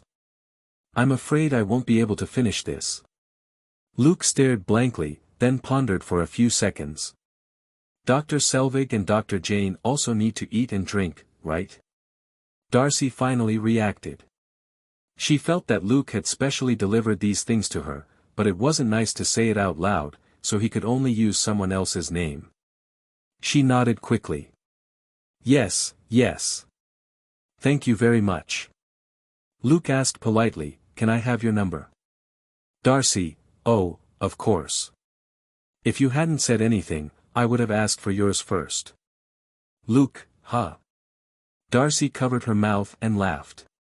Huh, I was going to give it to, ha ha ha. She was so cute. A moment later, Selena curled her lip when she saw Darcy waving goodbye in the rearview mirror. Leading the way, delivering snacks, and asking for contact details, aren't you a little too smooth at this? Also, it seems your focus was on the area below her neck and above her stomach. Luke said, anyone would subconsciously focus on such an outstanding trait. Between an ordinary person and a bodybuilder, don't tell me you wouldn't focus on the bodybuilder. Selena was speechless. She could be considered half a fan of muscles, she naturally wouldn't be interested in any regular person. Also, she's a crazy F2F fan. Luke concentrated on driving. Selena, huh? Luke said, as a matter of fact, she's a travel blogger. After she got F2F, she moved her travel blog to F2F. Selena got it. So, you only need to look at the pictures she uploads to know their movements. Luke hummed in response and said, although I can monitor them with drones, I can't put surveillance cameras in their rooms. Asking outright would be faster. Selena looked at him suspiciously. Won't remote radio work? Luke chuckled. Do you not understand what's going on between Dr. Jane and Thor? I don't want to hear that. Selena was lost for words. Hearing what went on in private between a man and a woman wasn't a big deal, but eavesdropping when you knew you would hear it was truly wretched behavior. These people weren't criminals who had committed heinous crimes, and Luke had made ample preparations, so there was no need to keep them under constant surveillance. Thinking that, Selena dropped the topic. In fact, she was under a lot of pressure in the face of a freshman like Darcy. This freshman was only 18 or 19 years old, but her strength as an F-Cup player could instantly crush the advantage which Selena had always been proud of. This was an extremely rare situation. Also, this wasn't Darcy's only strength. She was at Yale, and had excellent looks. Although she was occasionally scatterbrained, she was still quite lively. She had curves, but she wasn't fat. She was quite outstanding overall. So, when she saw Luke and Darcy getting close, she couldn't help but tease him. But that was it. A certain person had a sense of propriety and wouldn't try anything in a tense situation like this. Luke didn't hide much from her. She had enough strength and qualifications to know about the world of the extraordinary, so he naturally didn't hide the possible origin of the hammer. Selena herself had also observed Thor for a time, especially his physique. In this respect, she and Luke were actually the same, in that they paid more attention to the outstanding qualities of the opposite sex. After Selena was done with her own things, Luke left her in charge of the information center. He also gave Darcy's number to Selena so that she could contact Darcy and send over food, water, and daily necessities. Selena didn't understand the reason for this. Luke, however, had a solemn expression on his face as he pointed at Thor's photo on the screen. The others don't matter, but don't let this Thor enter Shackleford. Selena, huh? Luke said, do you think I gave those things to them because of Darcy? Humph, it's because I don't want Thor, this troublesome person, to get close to Shackleford. Looking at his expression, Selena finally chose to believe him. He never lied to her when it came to proper business. Luke wasn't lying. Now that he had elementary pheromone control, he didn't need to stick to a woman and send her things if he wanted to strike up a conversation. After that, Luke went to old Patrick's gun store and talked to him for a long time. Old Patrick shook his head at first, then hesitated for a moment before calling Robert. After talking for a few minutes, he hung up the phone and looked at the big check in front of him. Gritting his teeth, he put the check into his cash register. Fine, come with me. But don't trick me. I'm counting on this store for my retirement. Luke just rolled his eyes. Just become a police officer. At most, Robert will give you some preferential treatment. You just need to worry about the town's security. It's a walk in the park. Old Patrick snorted. Don't lie to me. Do you think I don't know what kind of rotten things you have to deal with? It's either a lover's spat, angry neighbors, or sending those drunkards sleeping on the streets back home. I can't stand that. Luke chuckled. Actually, it's because the salary isn't enough for you to go to Knox City to look for a hookup. Patrick glared at him. Nonsense. Do I need money?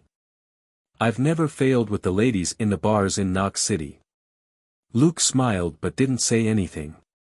Want to compete with me in attracting the ladies? You're just an elementary school kid. A moment later, old Patrick and Luke were moving things back and forth between the storeroom and the back entrance of the gun store. Trolley after trolley of stuff was loaded onto the back of Robert's F-150. Then, Patrick's own pickup was loaded up and covered with a canvas sheet. Luke said to him as he got into the car, "Don't worry. This is Texas. If anything goes wrong, just say that you don't know anything." Old Patrick snorted and got into his car as well to help deliver the goods to Drax's ranch. The truth was that with Robert as the big boss, there was a good chance that something would go wrong, but it absolutely wouldn't be a big problem. As long as he wanted to protect Luke, Robert could make all the evidence defunct whenever he wanted. After dropping the equipment off in Drax's tool shed, old Patrick left. He had no idea what Luke was up to. He wouldn't admit that he was the one who sold him these weapons and ammo. Luke took out tools from his inventory and started modifying the 2 pickup trucks on the ranch. As for getting close to Thor, there was no need.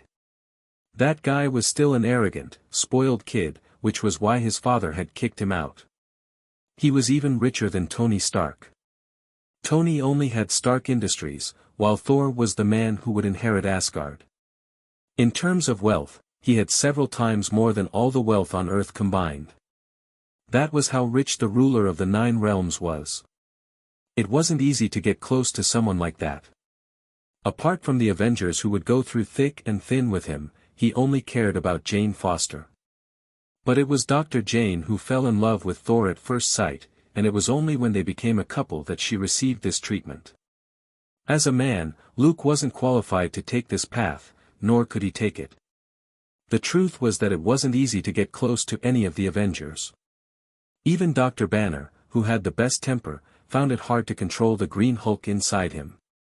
If you befriended Banner, at best, there was a slightly lower chance of being beaten to death by the Green Hulk. Trying to gain the trust of superheroes who had been around the block with empty words and for your own gains was just a child's thinking. If you didn't fight together and show enough strength and courage, you weren't qualified to be acknowledged by them. A certain bald director was a typical example. This nominal leader would always be viewed suspiciously and with disdain by the superheroes. He didn't have as much influence with them as Phil. The only heroes this director could directly use were his direct subordinates, Black Widow and Hawkeye. These two had a lot of trust in him after being with him for a long time. This proved that without working together and fighting together for a long time, superheroes couldn't trust ordinary people. Thus, Luke hadn't specially gone looking for any superheroes yet. Doing that wasn't as good as taking part in some battles at the right time to prove his strength and character. Besides, it was safer for his alternate identities to cultivate favor with Thor. Luke quickly got rid of these useless thoughts and focused on his work. This time, he was going to use that big android as an experiment. Naturally, he had to take such a suicidal action seriously. He didn't mind running away if things turned critical. After all, he was neither an S.H.I.E.L.D. agent nor a superhero. As an ordinary detective, he had the right to be scared. At 5 o'clock the next morning, the construction team leader called. "Mr. Coulson, we're done. The rest is just waiting for the cement to dry completely. It can only be tested tomorrow. Do you want to take a look now?" Luke told the man to wait for him, and hurried over. Drax's ranch was only a few kilometers away from the construction site, and Luke got there in no time. After he got out of the car, Luke greeted the man and checked the construction work. They had built thick cement blocks of varying heights. It was too simple and didn't require much inspection. In less than half an hour, Luke nodded and said that it was fine. At the same time, he turned down the offer for 2 of the men to stay behind and test the blocks the next day, and told them that they could all pack up. However, the makeshift units weren't touched, and Luke went with the man in the suit to count the money. The man was also very pleased. He immediately told the construction team to pack up. The dozens of people quickly packed up everything, and the rumbles of the convoy echoed in the early morning of the Texan wilderness as it sped away. The only thing left behind was the project they had worked on for half a day and a whole night. In the makeshift unit, Darcy appeared at a window on the second floor and shouted at Luke in vexation, "Hey, you never said that someone would be drilling holes while we slept." My head was about to explode from the noise. Luke raised his head and smiled. He took out a big box from his car, waved at her, and walked to the unit. He entered a room on the bottom floor. Putting the box on the table, he turned to Darcy, who was now standing at the door, and said with a smile, "It's good to sleep early and get up early. They just finished. From now on, you can sleep until tomorrow morning. There won't be any noise to bother you anymore." Darcy gave a dazed "Oh. That's good." The drone of the stupid machine was so loud it made my chest feel stuffy. As she spoke, she rubbed her chest in discomfort. Luke couldn't help but wonder if it was the resonance because of her size. He said, "That was a concrete vibrator to remove the bubbles in the cement. It really is annoying, which is why I brought you breakfast as an apology." Darcy asked, "You brought me breakfast?" At that moment, she was only wearing a thin sweater. Her hair was messy, and she wasn't wearing her glasses. She narrowed her eyes slightly as she gave him a nearsighted, sidelong glance. Her expression and movements were like that of a half-asleep Persian cat, and indescribably adorable. Luke didn't explain that he meant all of you, and not just you. It wasn't his fault that Darcy had misunderstood. He simply waved for her to come over. When she went over, he took off his thick jacket and put it on her. Even if this is Texas, it's still cold in the morning in the wild in winter. Don't catch a cold. Darcy gave another dazed "oh" as Luke opened the box, which contained a lot of food. In fact, it was just easy food which Luke had casually stuffed into his inventory, like sandwiches, cakes, cookies, milk, and cereal. Every time he made food like these, he would make more and stuff them into his inventory. A month later, he would throw them all to Gold Nugget. Food in the inventory couldn't keep warm, but it wouldn't go bad. He had performed a test, and even after a month, they were no different from when he first put them into his inventory. It was only because Luke was obsessed with cleanliness, and didn't want to eat food that was a month old, that he got rid of everything by giving them to Gold Nugget. The food which Luke had brought for Darcy and the others had been made on Christmas Eve. It was still fresh. Darcy was stunned for a moment. "Wow, so much. I haven't brushed my teeth yet." Luke smiled. "Then go wash up." Darcy suddenly came back to her senses. Thinking of what she had just said, she immediately turned around and ran off. Okay. 10 minutes later, Luke and Darcy sat opposite each other and chatted as they ate. There was a reason why Darcy had been in such a bad mood when she woke up. Last night, Dr. Selvig went crazy and pulled her outside to look at the stars, completely ignoring the fact that she was Dr. Jane's student and not his. Selvig, who couldn't give Darcy any credit, was a super boring person in her eyes. Naturally, she didn't want to pull a night shift with him. What made her even more aggrieved was that it seemed Dr. Jane had dragged Thor into her room last night, and they hadn't come out at all. Darcy had taken the room on the left on the second floor, Dr. Selvig was in the middle, and Dr. Jane was in the room on the right. Not even 5 minutes into stargazing, she had already figured out with her smart brain why Dr. Selvig had dragged her out. After all, stargazing was much better than listening to what was happening on the other side of the wall at night. At the very least, it wouldn't make her feel resentful. She didn't tell Luke any of this directly. But from her expression and her words, Luke had a rough idea. He didn't feel anything about it. That was a hammer. Any girl who ran into a super hormone generator like that wouldn't be able to resist. Fortunately, Darcy's teacher beat her to it, and Darcy didn't have any interest in Thor either, so she was in the mood to chat with Luke. Soon, Dr. Selvig came downstairs as well. He was a little stumped to see Luke, but he still greeted him with a smile. He had a good impression of this helpful and gentle young man. It was a good thing he didn't have a wife, otherwise he would be thinking, it would be nice to have a son like Luke. Half an hour later, Thor came down. Looking at the man whose t-shirt was so tight, Darcy couldn't help but murmur, "I was the one who said that he had a good body yesterday, but Jane." Cough, cough. Dr. Selvig coughed decisively, interrupting the girl's crazy talk. Luke waved his hand. "Thor, want something to eat?" Thor was clearly in a good mood, and went over with a smile. "Yes. I'll bring some food upstairs for Jane." Looking at the puzzled faces of the three people in front of him, he remembered what Jane had said. "Well, she's sick.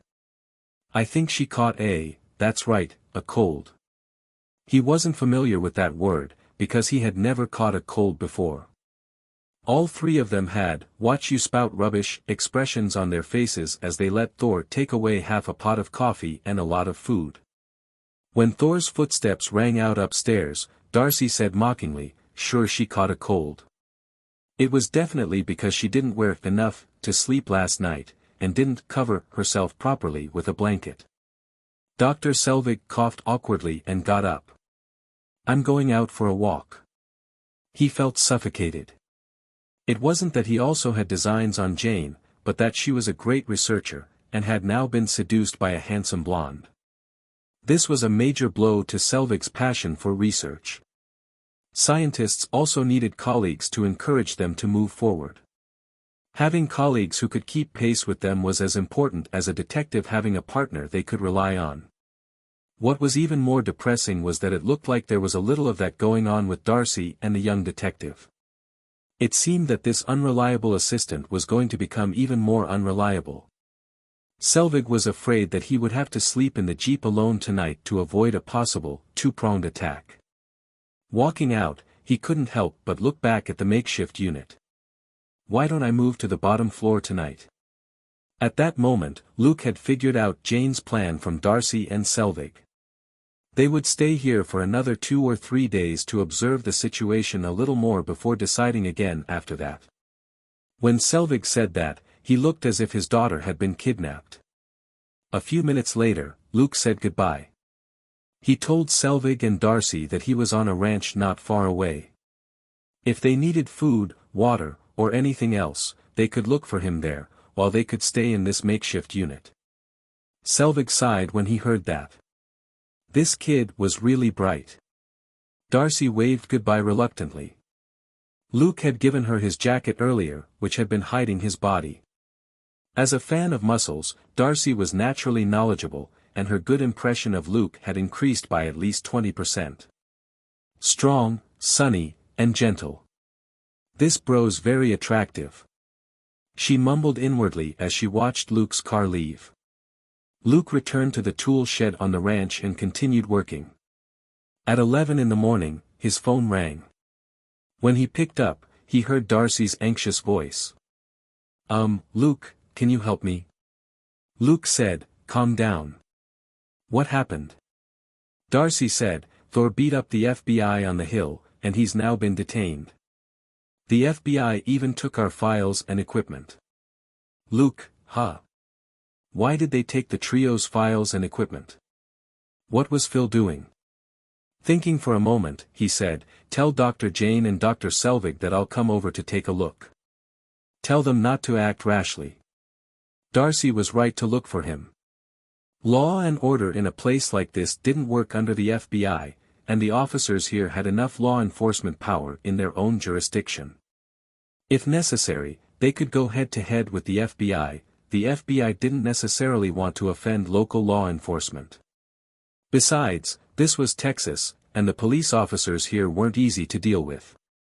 Luke drove to the makeshift units, and Darcy immediately ran over. Jane wants to kick up a fuss with the FBI. Dr. Selvig is trying to persuade her not to. I don't know what to do, so I could only ask for your help. Luke put his hand on her shoulder and said, "Calm down. I'll ask the questions, you answer them. I can only negotiate with the FBI after I understand the situation, understand?" Hearing his words, Darcy suddenly felt much calmer, and her inexplicable panic basically disappeared. Luke had used a little elementary pheromone control to calm her down, otherwise panicked as she would be all over her place with her words, and would never get to the main point. Walking up the hill with Darcy, Luke asked about the situation. The situation was clear in just a few sentences. It was because Thor had wanted to see the hammer after breakfast. Who knew if he had wanted to mourn his loss, or if he still hadn't given up on trying to pull it out. But yesterday, when he had been feeling despondent, a large number of people from Phil's side had come, and there were more than 100 of them. They completely sealed off the pit with barbed wire and plastic sheets. Of course, Thor hadn't been able to enter. Although a certain crown prince had been calm in front of Dr. Jane, his own father had cast him out, and it seemed that Mjolnir had abandoned him. The emotions had long been building up inside him. He could only keep calm for the time being. The negative emotions didn't disappear, but were hidden under the surface in his heart. But after a few words, Thor exploded when the guards at the entrance shoved him again. Almost instantly, he beat the 2 guards to the ground. The alarm rang, and a bunch of guards rushed over. When they saw Thor, they didn't use guns. After all, Thor had Jane with him. No matter how they looked at it, they looked like a harmless albeit meddlesome couple. Killing and injuring civilians wasn't part of the rules. In the end, after beating up more than 10 agents, Thor was still taken down. What was even more unfortunate was that the agents had come to investigate his and Jane's identities, and found the makeshift housing. Who knew what they found, but someone soon confiscated Dr. Selvig and Dr. Jane's research materials and equipment, saying that they would be returned after a check. Dr. Jane tried her best to argue, but in the end, they took her most important laptop. Hearing that she had important research on her laptop, a middle-aged man with a receding hairline gave her a look, and the FBI agents next to her snatched the laptop away. Dr. Jane couldn't accept this. The laptop had key data which she had been researching for years. Now that her notes and laptop had been confiscated, all the research they had done over the past few years had gone to waste. Darcy spoke very quickly, and the 2 of them walked very quickly. This girl wasn't athletic, and she was already panting before they reached the top of the hill. Seeing that she had to give a running commentary while carrying such a heavy burden, Luke could only help her. Holding her waist, he said, "I'll take you up." Darcy was shocked. "Huh? Isn't this a little too fast?" "Wow, you're so fast." Amused, Luke said, "I'll talk to the FBI later. Work with Dr. Selvig and get Dr. Jane away. Don't let her cause any more trouble, okay?" Darcy, "Oh, you can do it."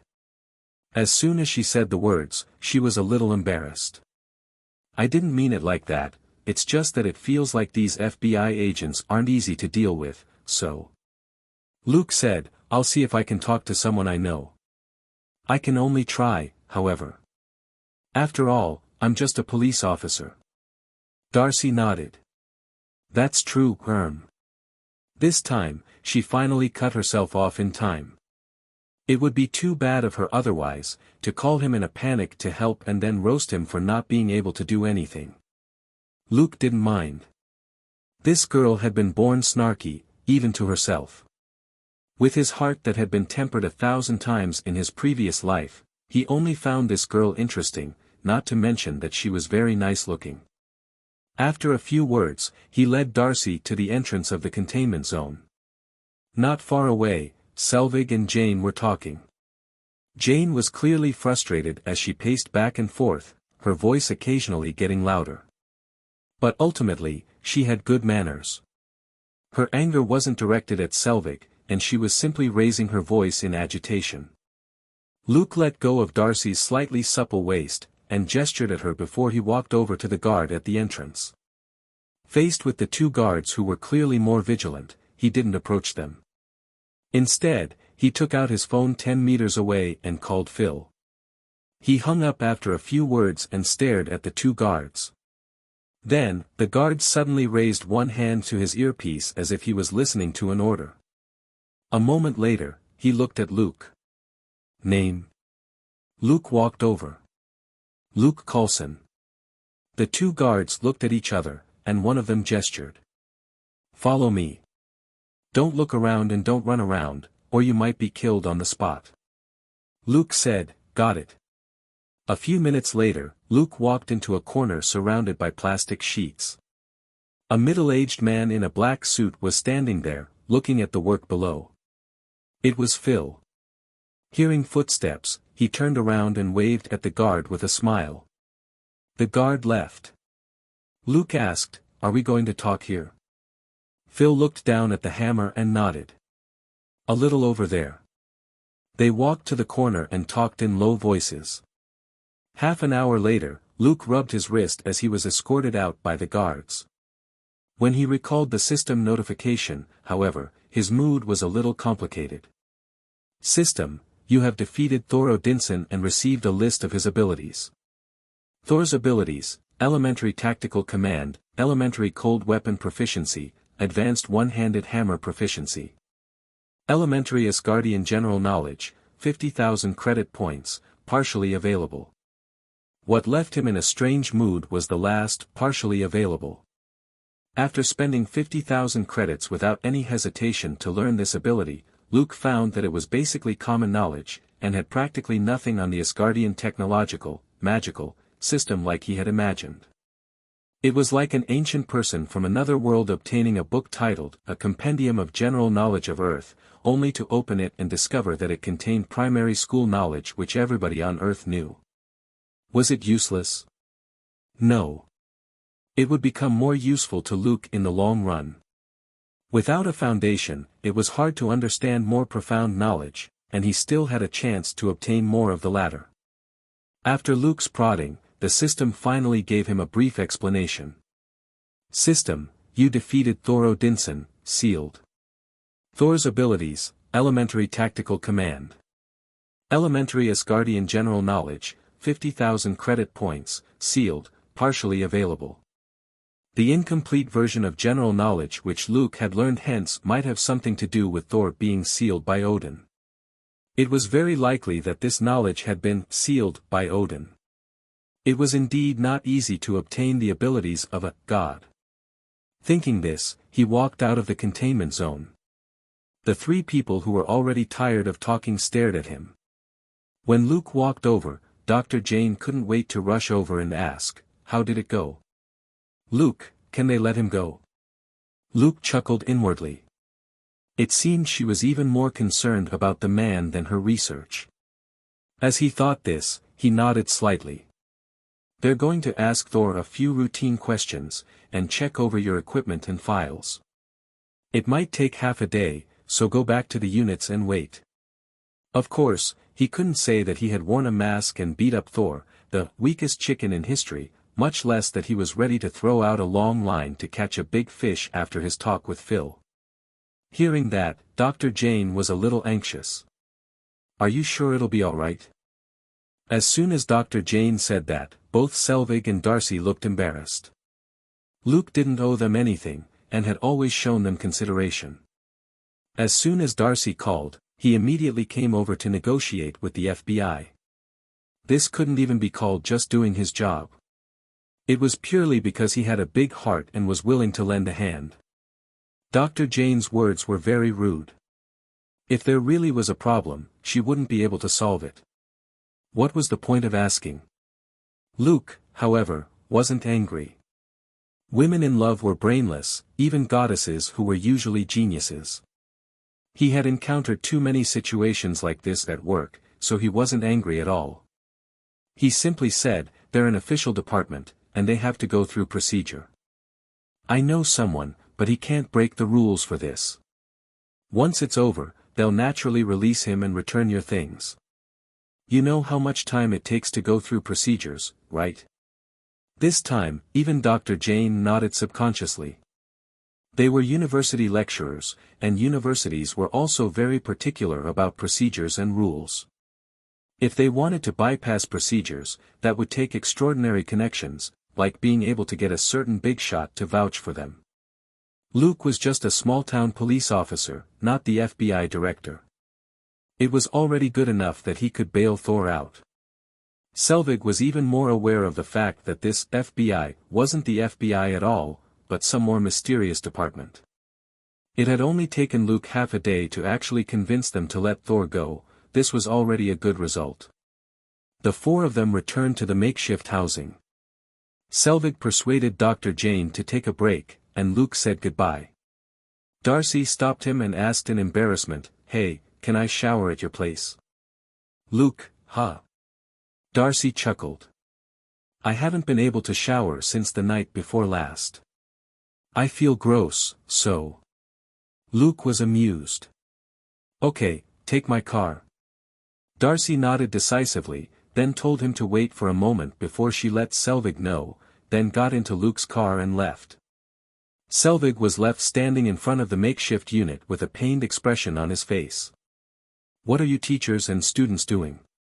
Can't you have some spirit for research? I met countless beauties over the years, but turned all of them down without any hesitation whatsoever. Only then was I able to discover more secrets of the universe. The two of you, the moment you run into a handsome guy, you really..." Sigh. Depressed, Selvig could only sit in the jeep and stare blankly at the darkening sky. He recalled how he had run under the setting sun when he was young. It was his youth that had passed away. On the other side, Darcy nervously borrowed Luke's place for a shower, but nothing happened as she had expected. Luke simply led her to Drax's place and took her to the guest bathroom. He told her that she could take a shower here before he left. Darcy was stunned for a long while, her mind filled with the image of him turning around and leaving without any hesitation. She was a little lost. This script doesn't seem right. But Luke returned a few minutes later. Seeing that she was still in a daze at the door, he put a new towel and an old pair of his t-shirt and shorts in her hands. "There's nothing suitable for you to change into. Wear these for now. They're all clean. I still have something to do. Call me when you come out." Then, he left again. Darcy was lost for words. Where was the lack of control? Where was the fire? What the hell was up with this plot? Was it written by some trash writer? In any case, Darcy went to take a shower. She really did want to take a shower, but she had been prepared to go to the motel in town. It had been almost 3 days since she took a shower, and she felt like she stank. Wait, was that why the handsome officer was quick to run away? She had been about to dry her hair, but subconsciously squeezed out more shampoo and shower gel, and washed herself one more time. An hour later, she came out of the bathroom after drying her hair. Looking around the quiet house, Darcy murmured, "He really isn't here." Disappointed, she put on the clothes which Luke had brought her, and put her own clothes into the big bag which Luke had brought. Actually, she did have a change of clothes in the jeep, but had forgotten about them when she had asked about taking a shower. How considerate, she couldn't help but murmur as she put on the clothes, before she gave Luke a call. Following Luke's instructions, she walked out of the main house a moment later and went to the tool shed dozens of meters away. As soon as she walked in, she saw Luke in a t-shirt, bustling around under the bright light. Darcy couldn't help but whistle. That body, TSK. Luke was carrying a steel plate when she came in, and most of his muscles shifted with the movement. As a fan of muscles, Darcy could almost imagine the tense muscles under the t-shirt. She couldn't help but gulp. Walking in on this is too much stimulation. Of course, Luke heard her, and he laughed in his heart. Sure enough, lust didn't discriminate between men and women. He put the steel plate in a suitable position and started to reinforce it. Feel better now? Darcy was confused. Huh? Luke said, after taking a shower. I sometimes feel off when I don't shower. Darcy nodded. That's right. I had to wash a few more times before I felt clean. Luke finally couldn't help but turn his head to confirm what clean looked like. Darcy was also walking toward him. He saw that there was a lot of movement under her thin sweater. Pure and natural, guaranteed quality. He couldn't help thinking of those words. After that, Darcy wasn't in a hurry to return to the makeshift housing. She found a chair and sat down to chat with Luke as he worked. Luke didn't mind. What he was doing this time wasn't difficult, and didn't require as much precision as armor. The main thing was for it to be sturdy and durable. Although Darcy was rather surprised by what he was tinkering with, she didn't think much of it after hearing Luke say that it was for an experiment for the Shackleford Police Department. It wasn't hard for officers in Texas to tinker around with strange weapons like these. As long as they didn't cause any trouble, they could even play with armored cars and tanks, let alone this pickup which Luke was modifying. After chatting for half an hour, Darcy's stomach suddenly growled. She was sitting not far from Luke, and they both heard her clearly. Luke looked at her and smiled. Hungry? Darcy nodded. I only had breakfast. Luke dropped what he was doing and said, let's go. I'll buy you lunch. Darcy nodded quickly. Half an hour later, she was a little dazed when she saw the Latin American beauty in front of her. She couldn't help but look at Luke, who was sitting next to the beauty. Luke's expression didn't change when he noticed Darcy's gaze.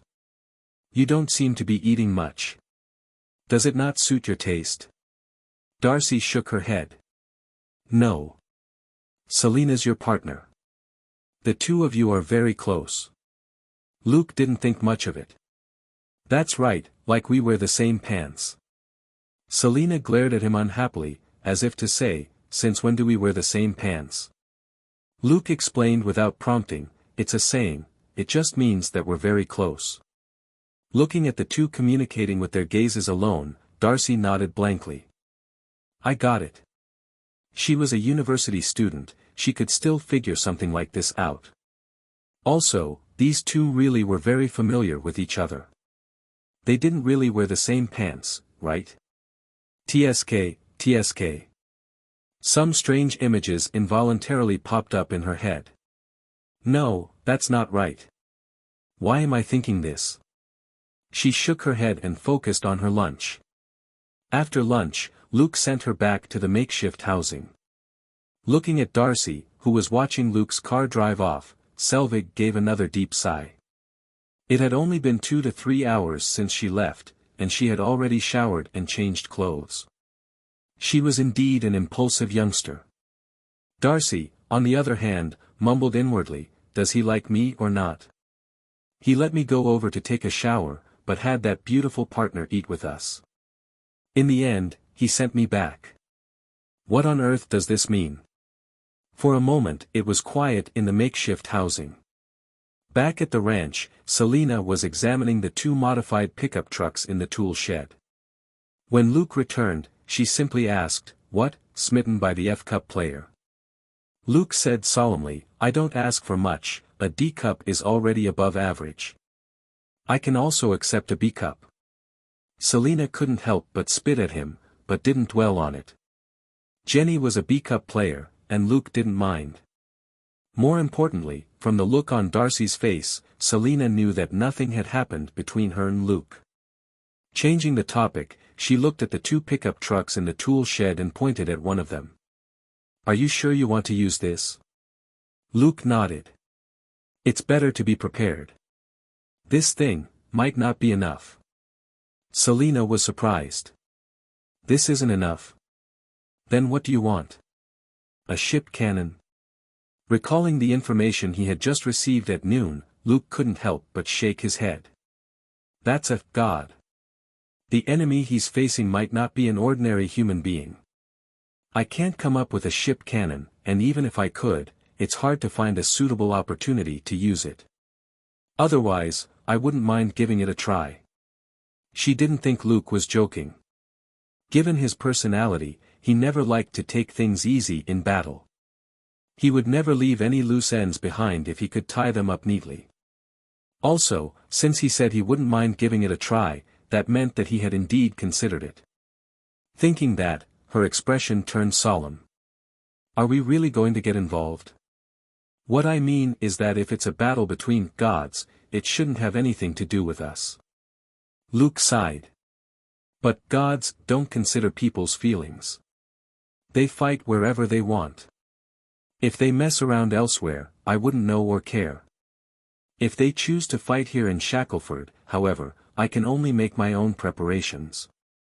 Selina couldn't think of anything to say. This was her hometown, and her friends and neighbors were everywhere. She wouldn't be able to take seeing the town she grew up in reduced to rubble. More importantly, nobody knew how many people might die. After all, it might be a battle of the gods.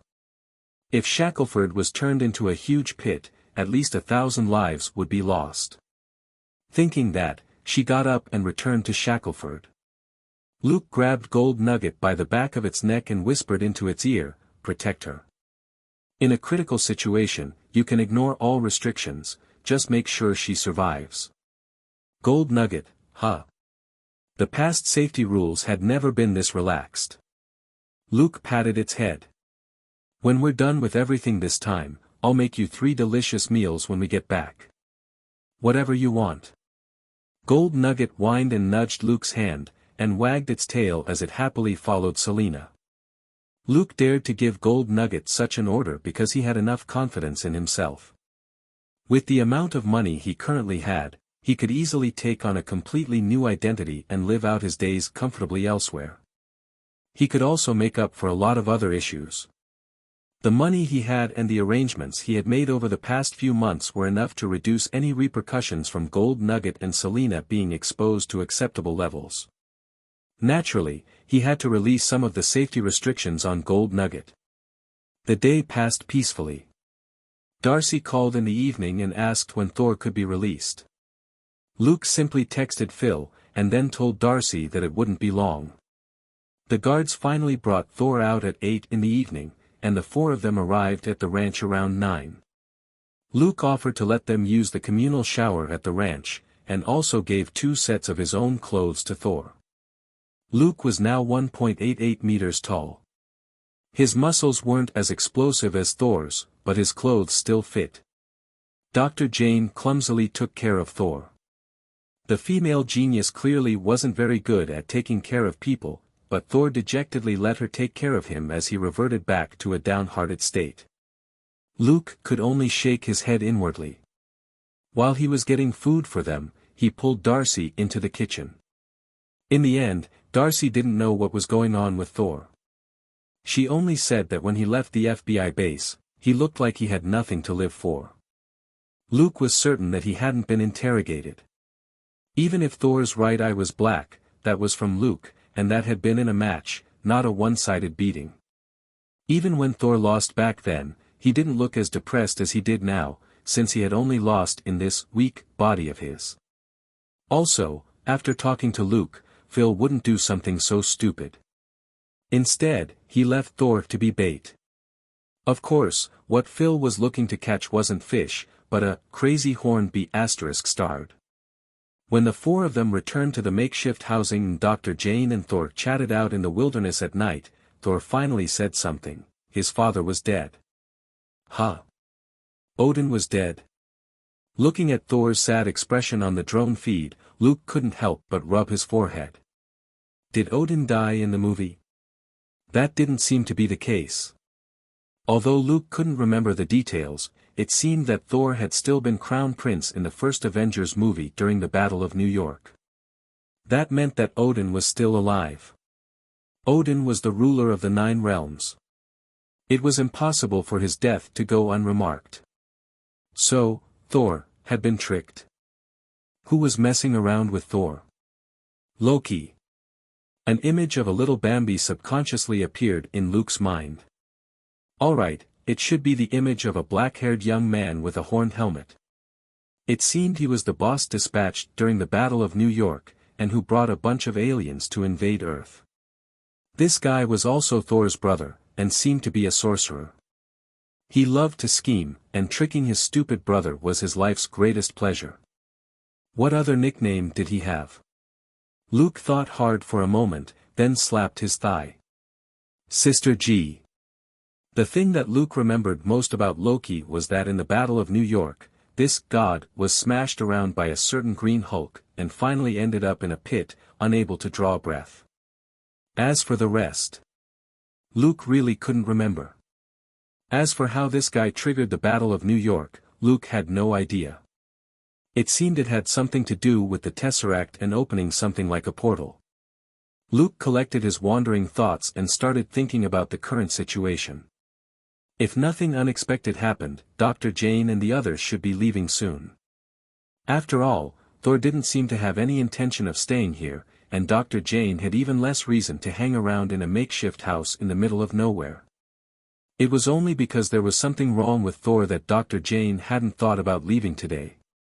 But they should be gone in a day or two at most. That way, Shackleford's state of high alert could be cancelled and everything would return to normal. Given the situation, Luke could follow them for a day or two, he might even be able to run into the android. With Thor drawing the big guy's attention, Luke would be able to more safely test his own ability against Asgard's lethal weapon. Asgard's military power could be considered the top in the universe from all aspects, and would be a very good reference point. Just like how any basketball team, if they went up against a top-tier NBA team, would be able to get a simple and clear idea of their strength. Forget saving Thor, he was Odin's son. The Earthlings would treat him pretty much the same way they would treat the Son of God. At most, Luke would save the ordinary Earthlings caught up in the battle. A man like Thor, who was destined to be king, still had to rely on himself to grow. Back in the tool shed, he looked at the two modified pickup trucks and murmured, "If I don't need you guys, that's good too." He liked experience and credit points, but he absolutely didn't want disaster to fall on Shackleford. Once Thor and the others left Shackleford, Luke wouldn't have to use his main identity to take action.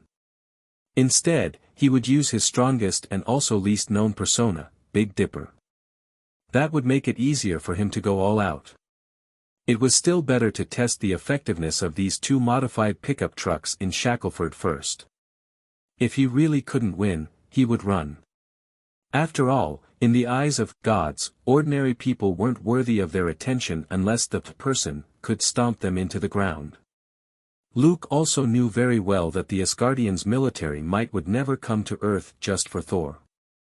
Ordinary superheroes wouldn't last a minute in a head-on clash against ordinary soldiers of Asgard. The real cheats on Earth would always be the first-line superheroes with the protagonist halos, everyone else would be completely crushed by the gap in strengths. Therefore, he had no intention of being a savior or some invincible paragon. He would leave that to Thor, the super MVP in this equation. That night, Luke went to the construction site alone. After a day, the cement blocks in the construction site had basically hardened. After all, this was high-grade cement. As for cracks or whatnot, there was no need to worry, it wasn't like this was a real cowshed. Taking advantage of the night, Luke created something like a maze with the cement blocks. It took him almost 2 hours to finish. The purpose of this cement maze was basically to help give him more opportunities and increase the level of security as he completed the test. Even if he didn't use it, it was just a small matter of a few $100,000. He could afford the waste. After returning to the ranch, he rested for 2 hours, then continued working overtime. Only Selena and Gold Nugget were at the Shackleford house. Robert had recently been sleeping in the lounge in the police station, to set an example during the emergency drill. Of course, police officers should go home when they needed to, and sleep when they needed to, as long as they were ready to get up and carry out their duties at any time. The next day, everything was peaceful. When Luke sent Darcy and the others breakfast, the girls said that they might leave today or tomorrow afternoon. The exact time would depend on when Dr. Jane had calmed Thor down. When she said that, both she and Luke got subtle looks on their faces. Looking at the suspicion and self-doubt in her eyes, Luke could almost translate it into one sentence: "Is there something wrong with you, or me? Why aren't you comforting me?" Luke could only sigh inwardly. If it were another time, he wouldn't mind talking about life and dreams with Darcy, a girl who fit his taste so well, but she was Thor's temporary companion at the moment. If things between them got too heated, a huge android that could shoot lasers would fall from the sky, and shoot a laser cannon at them. Crown Prince Thor would probably be fine, but Luke and Darcy, as extras, would become roast chicken. Even if Luke was lucky enough to dodge the attack, and take Darcy while he was at it, he couldn't guarantee that everyone would escape with their clothes on. Hiding naked during battle was something that could only happen in R-rated movies. If Marvel movies played this, it would be a direct 404. As these ridiculous thoughts flashed through Luke's mind, he decisively and immediately pushed the blame on Robert. The police department has been doing drills recently. The officers are very busy, and I'm a temporary recruit. Darcy, on the other hand, wasn't stupid. While she liked to ramble on, she could always get to the heart of the matter. Not long after she nodded in agreement, she suddenly felt strange. But shouldn't the drill be carried out in town? There aren't many people here. Embarrassed, Luke lowered his voice, as if disclosing a secret. Because this is my grandfather's ranch. As an informal recruit, I can't slack off in front of the other officers, so I come here to hide. There are still 7 or 8 people on the ranch, and they still need me to maintain order. Darcy said, "So your grandfather is the ranch owner and your adoptive father is the sheriff? You're actually the strongest heir in Shackleford." Luke said with a smile, "It's no use. My grandfather's ranch is only average at most. There are at least a dozen other farms that are several times larger than his. Robert is indeed a sheriff, but this isn't a densely populated place. He doesn't have as many people under his command as the leader of a major city division." Darcy thought about it. A town sheriff wasn't very powerful. The owners of small and medium-sized farms in the United States didn't have very high social status, similar to farmers in China. Calling Luke an heir was just a joke. Luke chatted with Darcy for half an hour, and casually told her some things to pay attention to in an emergency drill as he used anecdotes to teach her. The most important 3 points of cowardice were analyzed logically based on real cases in his detective career. Darcy had no ability to resist a combo of mental communication, basic hypnosis, and elementary pheromone control. When she ran into an unavoidable situation, her first reaction now would be to follow the rules. That could be considered a small compensation from Luke. As long as she was cowardly enough, and instantly stayed far away from Thor, there was little chance of her being unlucky. Luke couldn't do anything else. Darcy had come out to earn credit with her teacher, Dr. Jane. She was also a freshman at Yale, and was under a lot of pressure in her studies. That was why she hadn't taken a break for Christmas, and had followed her teacher out to earn credit. In a place like Yale, there were many examples of people failing to complete their studies and ruining their own futures. Since there currently was no danger, Luke couldn't ask Darcy to give up the extremely important credit. After the information and safety lecture, Luke returned to the tool shed. Today was December 30th, at the end of 2004. It was only the 3rd day of the leave which Dustin had helped him to apply for. If there was no emergency, he could rest for 5 days before going back. Therefore, he wasn't too anxious. After 5 days, he could take it a day at a time, but he would have to return to New York for work in a week at most. If that happened, he might have to use some small tricks to send that super troublesome crown prince to some remote place. In any case, there were a number of sparsely populated places in Texas. A depressed Thor probably wouldn't care too much, while Dr. Jane and Dr. Selvig were also carrying out research. With a huge sponsorship fee, it wouldn't be a problem for them to take Thor a few more rounds around the remote countryside. In the afternoon, Selena's voice came through on their open channel. "Luke, look at the sky above Shackleford." Luke instantly appeared at the door of the tool shed and looked to the southeast where Shackleford was. A huge cloud suddenly appeared in the clear afternoon sky. It appeared in the sky not far from Shackleford, then spun like a tornado before it landed on the ground. Luke knew that it wasn't a tornado wouldn't travel in an utterly straight line from the cloud to the ground. Little Snail also warned him, "Sir, there's an abnormal energy reaction 10 kilometers southeast of here." He took out his fake phone, adjusted the mid-sized drone in the sky, and looked from afar. Soon, the fake tornado disappeared as suddenly as it had appeared. The image transmitted by the drone clearly showed that 4 people had appeared in the location where the tornado had landed.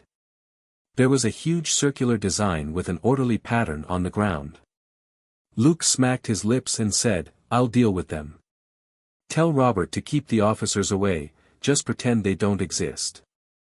Selena said, "Got it." Luke drove Robert's F-150 to town. A few minutes later, the F-150 sped into town. When it was still a distance away from the 4 people, it slowed down to a normal speed, and drove unhurriedly to the 4 strangely dressed individuals. Luke got out of the car and walked toward the 4 people on the roadside. The 4 of them were asking a skinny old lady questions. Their expressions weren't fierce, but they seemed a little silly. Frowning, Luke walked over and said to the old lady, "Lucy, you're being naughty again." Granny Lucy had a helpless expression on her face. I'm not feeling well. I want to buy some medicine." However, when she saw the same helpless look on Luke's face, she stopped explaining and turned her head slightly. "Fine. I haven't been out much lately. I'm just taking a walk today." What could Luke say? Lucy was his neighbor and had saved Claire. If not for that, he wouldn't have bothered about her going out and wandering around. They didn't have that kind of relationship. He could only say, "All right, remember not to stray too far from home. These few are." Lucy was relieved that Luke didn't nag her. She liked Luke. He was so sensible and handsome, and nice to the elderly. He was way better than her own granddaughter. She quickly said, "They asked if I've seen a blonde guy, but I haven't, so I told them to go to the police station." Lucy blinked at him. Luke was impressed. "Lucy, you're wasted as a housewife." An old granny in her 60s didn't bat an eyelid at the 4 unusual people, and even smilingly pointed them to the police station. If these people were ordinary lunatics, they would be like sheep entering a tiger's den.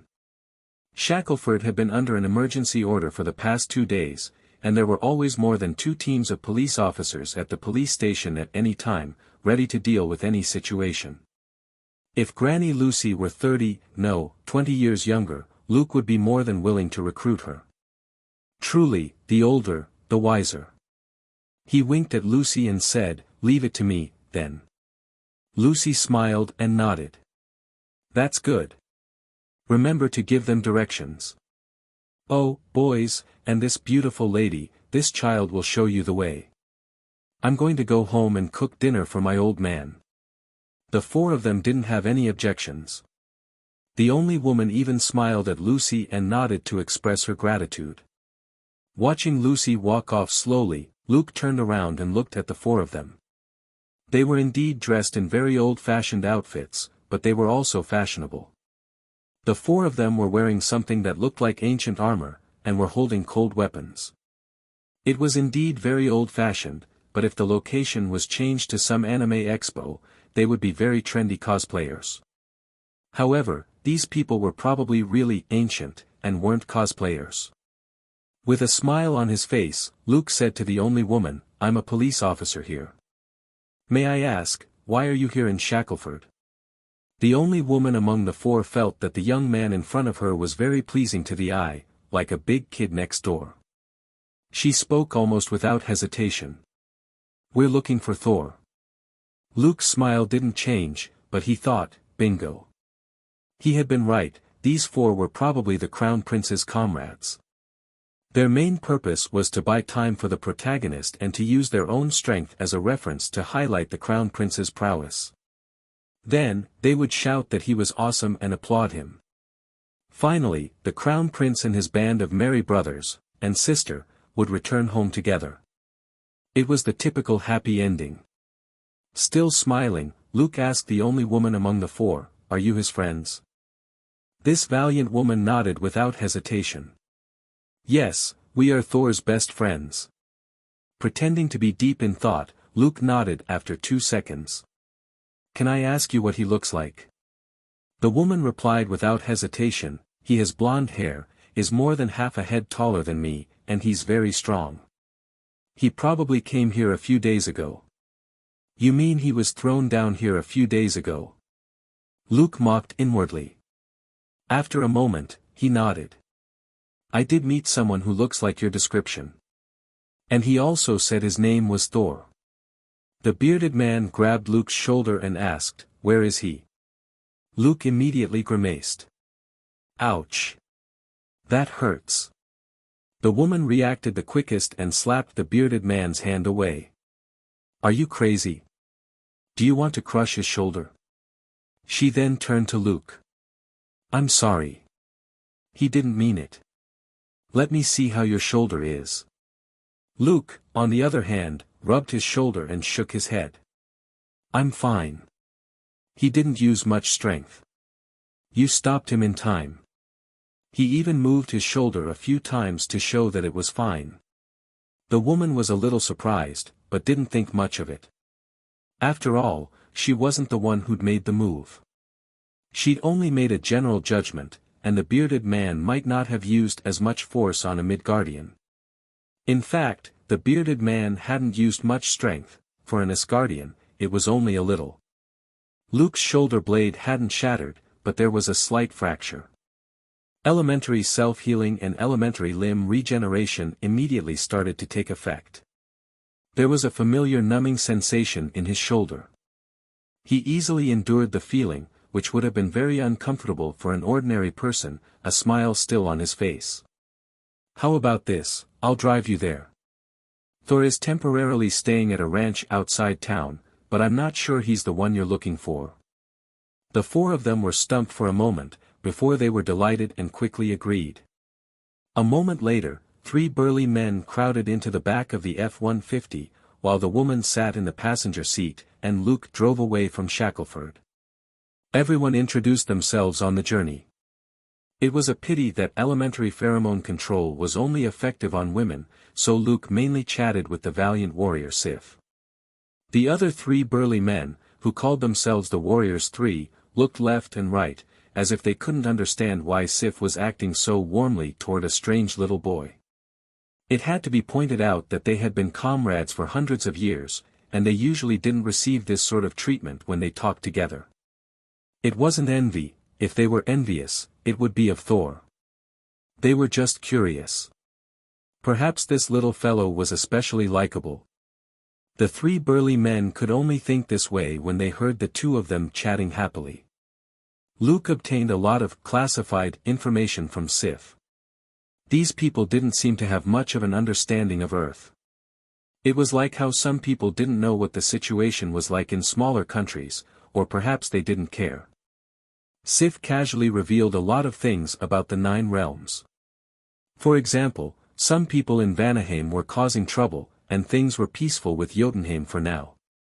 For Sif and the others, this was common news, but for Luke, who had been born and raised on Earth, this was huge information. It was like real-time reporting of recent events. It wasn't quite the same as what he got from Thor, and it was even more different from what Luke remembered in his previous life. Luke didn't remember much about the films in his previous life, and even less about the 9 realm. Even the fact that Asgard called Earth Midgard or whatever was something he only just learned from Sif. Luke could add to the thickness of his files with this information, and give Phil a copy. A certain nosy department on Earth probably needed this information. And if Hydra knew? So what? They couldn't infiltrate Asgard, nor make contact with Asgard. Who was the connection between Earth and Asgard? Except for the people with Thor, there was no one else. Instead, Thor's brother Loki almost destroyed Earth. How could humans be friends with ants? Unless a person had a good impression of an ant, like Thor had of Dr. Jane. But to proactively create this connection, S.H.I.E.L.D. couldn't do it, and neither could Hydra. Soon, the F-150 stopped at the makeshift house. The impatient bearded man slammed the back door of the car open with his shoulder and rushed out. He rushed in, yelling, "Thor, Thor!" Sif, who had been chatting with Luke, was slightly better. She waited for a second, giving Luke a chance to unlock the door, before she quickly got out as well. The other two people in the back seat had already gotten out through the broken car door, and were looking around for Thor.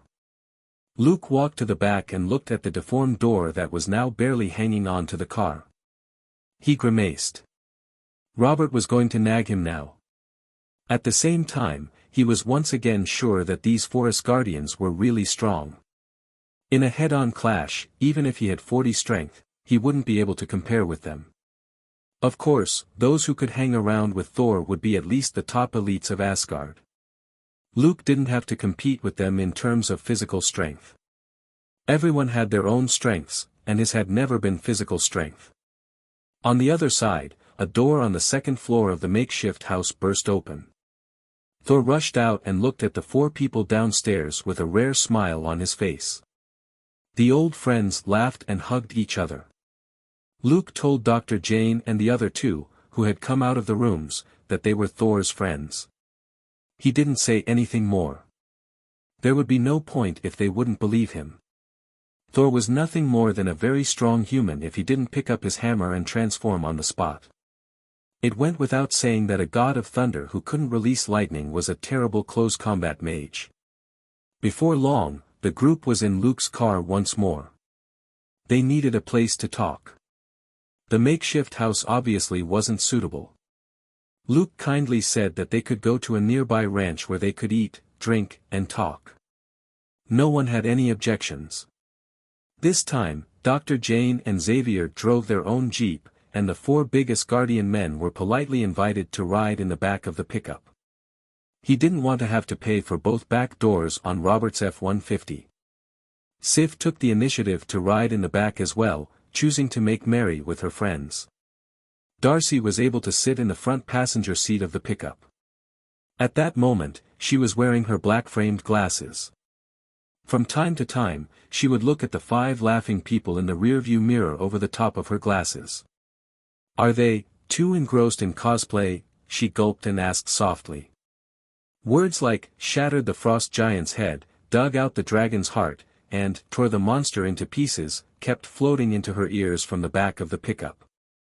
These should have been absurd words, but when they came out of the mouths of those people, Darcy felt that they were somehow real. It was a little scary. If it was fake, then these lunatics were too immersed in the act.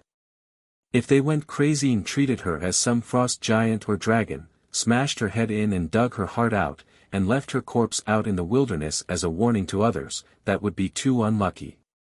If it was true. No, it couldn't be true. The girl in glasses felt her heart pounding. She could only press her hand to it and comfort herself so that it wouldn't beat too fast. Luke patted her shoulder and said, "Don't worry. Even if they're crazy, they're a bunch of insane people with moral integrity. They wouldn't bother to attack a weakling like you." "Darcy, what?" Luke said, "They're warriors, not butchers. You can't fight, so you don't have to worry, since they won't bother with you at all." "Darcy, thank you for the reassurance." Although Luke's words were weird, she calmed down. As for fighting, she was nothing to them at all. She was just an ordinary freshman and a young lady. It would be abnormal if she had combat power. When they arrived at the ranch, the five good friends walked to the big meadow in front of the main house and started talking. They gathered around the long wooden benches in the grass as they talked about something, bellowed from time to time, and hugged and comforted each other. The last basically only happened between Sif and Thor. Luke pursed his lips and adjusted the earpiece in his left ear. "You don't seem to be using any electronic interference devices. Why do you think I can't hear you? Or do you think I can't listen in with an electronic device?" As he was thinking this, Darcy leaned over next to him and whispered, "They won't suddenly go crazy and come beat us up, right?" She was only 1.64 meters tall, and was half a head shorter than Luke. When she leaned in slightly, her head almost reached his chest. Smelling the faint scent of the shampoo on her hair, Luke lowered his head and whispered into her ear, "Don't worry. If you say, 'Don't see me,' in your heart, they'll pretend that we don't exist." Darcy burst out laughing and almost dropped a meat skewer into the pile of charcoal. "Do you think I'm an ostrich?" Luke looked at her and couldn't help but imagine the scene of an ostrich sticking its head into the sand with its butt sticking out. He smiled and said, "Yeah, it doesn't look like it." In this way, almost an hour passed. While he and Darcy chatted with each other, he also recorded the conversation between Thor and others. This was super gossip. It was a cosmic-level family melodrama, and more than that, a super palace drama, although the participants were mostly men. Simply put, Thor's father, Odin, wasn't dead. His conniving brother, Loki, lied. As for the reason, the straightforward bearded Volstagg had already blurted it out. It was a fight for power and rank. Without Thor, Odin's first heir, Loki could sit on the throne of Asgard. Luke didn't overly react to that. This gossip simply confirmed his vague recollections. Loki messing around with his brother fell within the scope of family and palace melodramas on Earth. It was just that the people involved had become gods. Luke smacked his lips and said, "But a fight between gods can be fatal." Darcy had already started eating skewers on the side.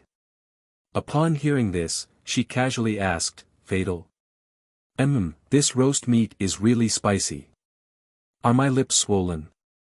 Luke looked over and saw that her lips, which were oily, were now even fuller. He couldn't help but smile. "Then, should I apply less pepper oil?" Darcy hesitated for a moment before she shook her head. "Spicy is the best. I don't believe that these meat skewers can kill me." As she spoke, she took another big bite, and the entire skewer of meat was sucked into that giant void of a mouth. Luke was lost for words. What a tough character. By the time the group of 5 finished chatting, 5 people and a dog were already sitting in front of Luke's barbecue stand. Luke, Selena, Darcy, Jane, Selvig. Apart from Dr. Jane, who looked uneasy and only drank a bottle of fruit juice, the other 4 people and the dog had been eating heartily for a while. Darcy had long been defeated. Rubbing her bloated stomach, she reverently watched as Selena ate with big, ravenous bites. Luke. No way. It was normal for men to be able to eat. Luke saw the 5 friends walk back, and had heard enough of the drama. He simply told Darcy to serve them, said goodbye to the 5, then went off to do his own thing. Selvig hesitated for a moment, before decisively leaving to go to the jeep to tinker with his equipment. Darcy blinked her big eyes. She was still a spectator despite becoming a server, and continued to watch the show. Unlike Luke, she didn't have an electronic sound collecting system. She had only heard bits and pieces of what the 5 said, and was simply too curious to leave, even when she turned into a maid. After Selena followed Luke into the tool shed, she took out her phone and typed, "Are they really gods?" Luke also typed on his phone, "To be able to live for thousands of years and still fight, and not get gastric, alcohol poisoning, or liver problems after eating and drinking so much, do you think human beings can do that?" Selena thought that it made sense, and was speechless for a time. The 2 of them used their phones, afraid that the guys outside would hear them. Luke had also reminded Selena that these gods were far stronger than humans, and their 5 senses were much keener than Earthlings. They talked via their phones in the tool shed for a while, before Selena drove back to Shackleford. Luke had to keep an eye on these troublemakers, so she had to report the situation to Robert. Looking at the 5 friends chatting and eating meat by the bonfire, Luke couldn't help but look at the darkening sky. The Crown Prince's little brother wouldn't attack at night, would he? The big android in the movie had only appeared in broad daylight. But thinking too much was useless. Thor's little brother wasn't that considerate. It was getting late. Luke arranged for Jane and Darcy to stay in the guest rooms in Drax's main house. Texas was huge, and so was Luke's grandfather's house. There were 3 guest rooms alone, which Drax had set aside for Robert's family. Just nice, they could be used to house these people now. Luke was still in the tool shed, fiddling with the armed pickups. Outside, the 5 friends were drinking happily. The ranch could be short of other things, but not meat and alcohol. The large roast furnace could cook several kilograms of meat in one go, it just took a little longer to roast. There was even a small storeroom specially for beer and whiskey, which was enough for these people to drink for a long time. Only Dr. Jane sat on a wooden stool not far away from them. She looked at the 5 chatting people and was a little absent-minded. Suddenly, Luke frowned, and Little Snail's warning came from the speaker next to him. "Sir, a lot of clouds suddenly appeared 2 kilometers southeast of here. There's an abnormal energy reaction, and the energy level is too high to be measured. It's basically the same as what happened this afternoon." Luke reached the door in a flash and looked to the southeast. A huge spiral cloud similar to the one that had appeared during the day was in the night sky.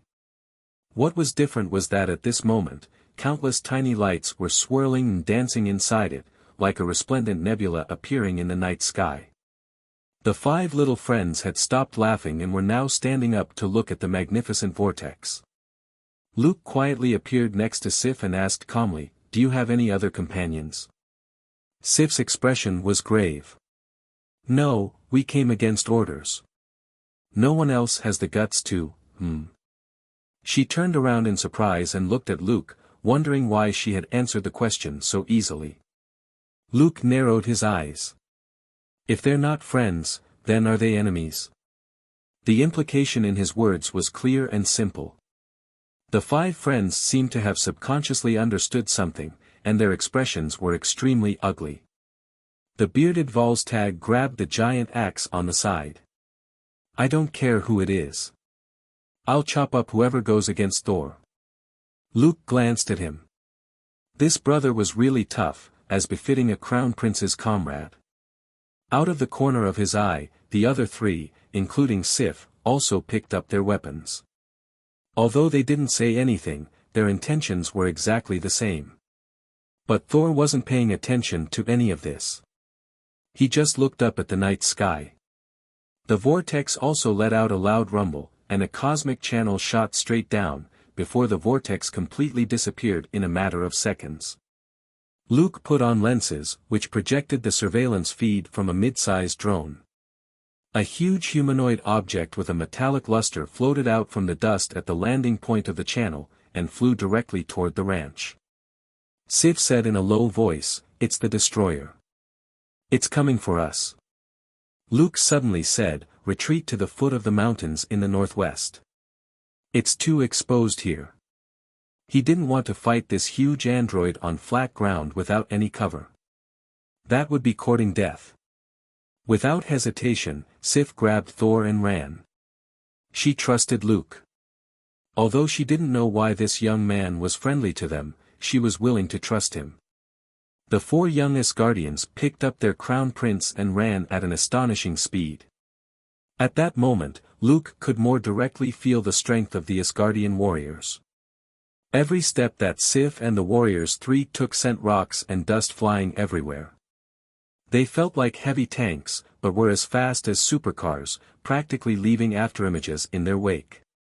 Luke took a look, then ran to the tool shed.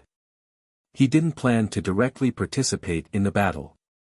It was time to show his true skills. How strong was Asgard's military might? This big android today was the best test.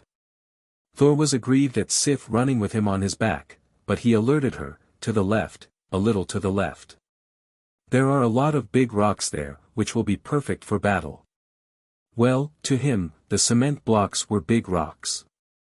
In less than 10 seconds, they had reached the temporary housing at the foot of the hill. Next to the makeshift house was the construction site. On the construction site were large pieces of concrete that were scattered around. They were 2 to 5 meters tall. From flat ground, it looked like a maze made of cement blocks. Sif and the other 3 were overjoyed. An empty plain was one of the worst environments. This was more suitable for fighting the destroyer. Volstagg rubbed his butt as he ran and shouted, "I'll show it later. How dare it hit my butt?" The thin, middle-aged Fandao, who was holding a rapier, couldn't help but sneer. Be glad your back was turned to the destroyer during that attack, or it might have hit you in the face. Dragging his axe, Volstagg roared, "Nonsense. If I was facing it head-on, it would have been my dick that was unlucky. Go ahead and try it if you dare. I guarantee yours will be cooked instantly." Although they were quarreling, the 4 of them didn't slow down at all. They cooperated with each other and ran in 4 different directions as they approached the cement maze. The thing chasing them had to be coming for Thor, and it was likely to find trouble with Thor as soon as possible. Being with Thor wasn't good for them in launching a counterattack, and there would be more opportunities to attack after they split up. It was only when the 5 friends burst into the concrete maze that the destroyer's massive body arrived. Under the night sky, its face flashed with a large yellow light, as if searching for its target. Luke had already taken the 2 pickup trucks and rushed out of the tool shed to the construction site. Looking at the surveillance feed, he felt a little stressed. The huge android which Sif had called the destroyer wasn't the same as in his memory from his previous life. At least, it would be difficult for a normal person to keep up with the speed of this destroyer. It had fired 2 yellow light beams from its head earlier, throwing Thor's little friends into terrible states. Luckily, Volstagg had reacted fast enough and blocked his butt with the big axe in his hand, avoiding serious injury. The power of this yellow laser beam wasn't simple. When it hit the ground, it created a huge pit. When it swept over the ground, it created a deep trench. What was even more terrifying was that the light beam didn't do purely explosive harm, it clearly melted and dissolved the ground it swept over. Luke didn't want to test himself against that at all. He might die on the spot and be cremated. Rumble. Bang. Bang. Bang. Crash. There was an explosion, a shockwave, and the sound of cement cracking. In the face of this group of weaklings, the destroyer didn't hesitate to crash forward, easily opening a path in the cement maze. However, the 5 Asgardian friends were safe.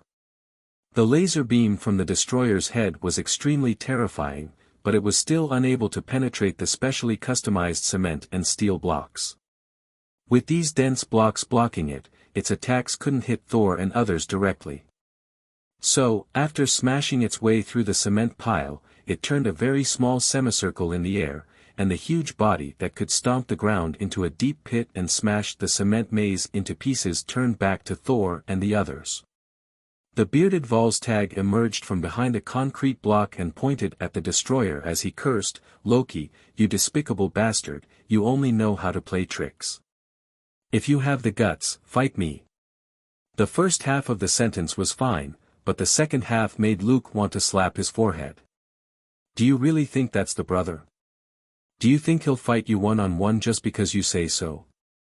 But Sif immediately appeared on the other side and shouted, "Loki, it's not too late to stop now. Go back and apologize to the queen." Luke was stunned. Did they think that the scheming little brother was a 3-year-old kid? He had the upper hand now, how could they negotiate with him? However, he immediately understood when he saw the surveillance feed.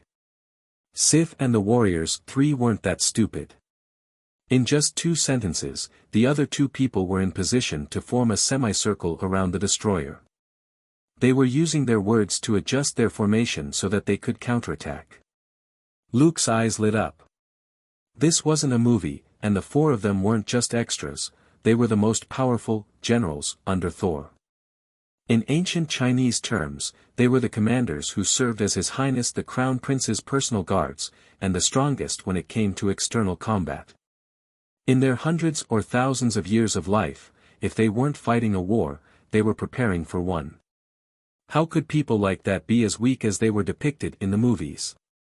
Of course, the destroyer was even more terrifying than in the movies.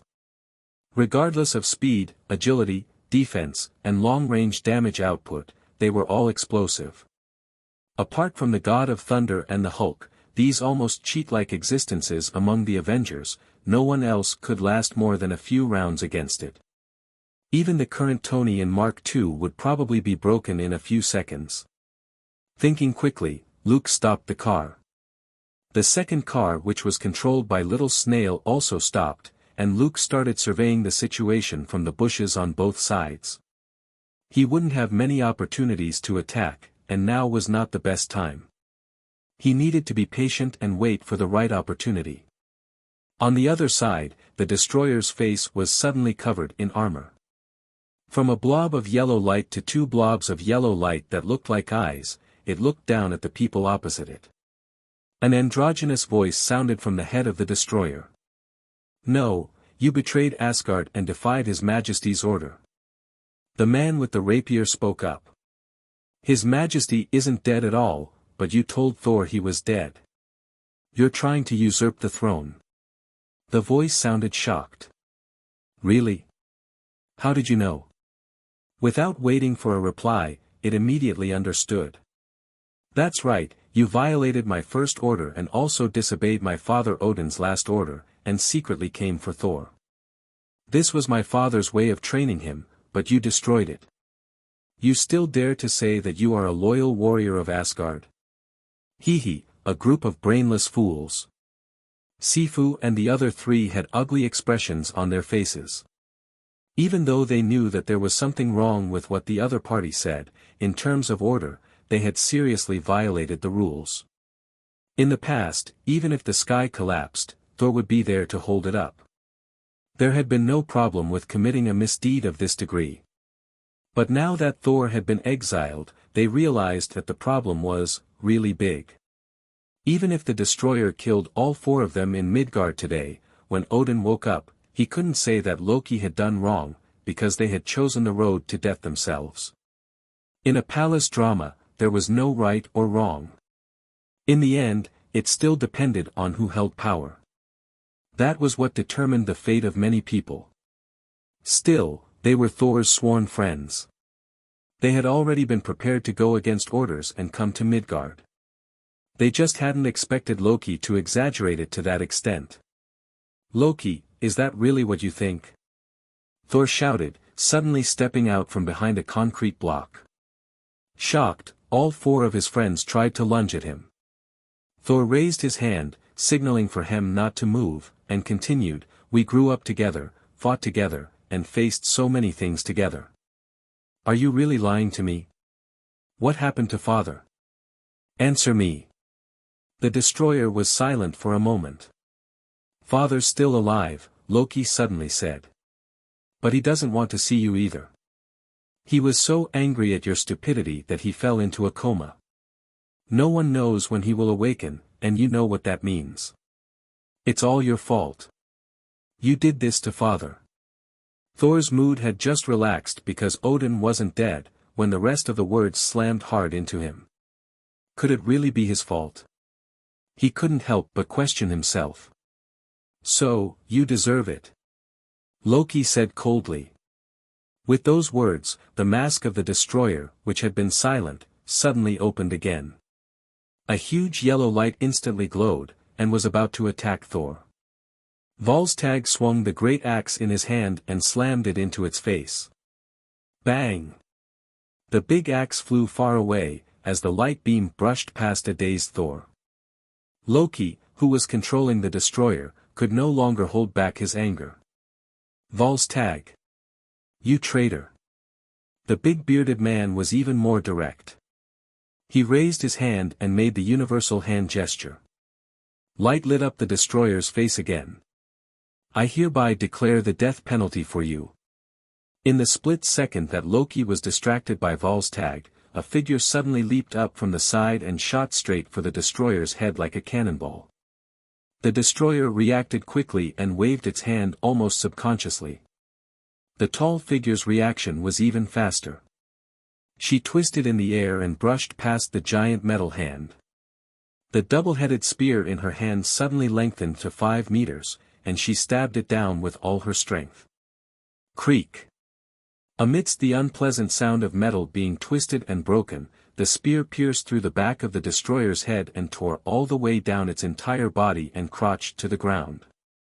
The light in the destroyer's face faded, and its body stopped moving. Volstagg cheered, and Thor smiled in surprise at Sif, who was on the destroyer's back, spear in both hands. Well done. For the moment, it seemed like the 5 friends had won. Luke narrowed his eyes. This destroyer wasn't an ordinary android. It was a magic item created by Odin. How could it be so easy to deal with? He swiftly controlled the pickup truck behind him and drove it forward more than 100 meters, before stopping it outside the cement maze. Little Snail's voice came through the headset. Locked onto the target's head. We can attack at any time. Luke locked onto the target and waited for the order to attack. If the destroyer wasn't that weak, it would be his turn to step forward and perform a small test. Without any hesitation, the warriors 3 rushed forward with their weapons. Indeed, it was all lies in the movie.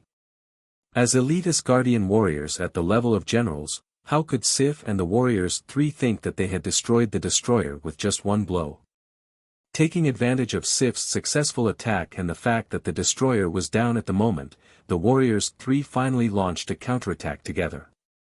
The rapier of thin, middle-aged Fandral erupted with all its strength as it was wrapped in energy like starlight. The energy turned into countless streaks of starlight that stabbed the destroyer's body like a falling galaxy. The chain of the flail in Hogun's hand extended and emitted white light as he swung it at the destroyer's head. The bearded Volstagg also recovered his great axe. With a roar, he swung it at the destroyer, his axe glowing with red light as it slashed wildly at the huge metal body.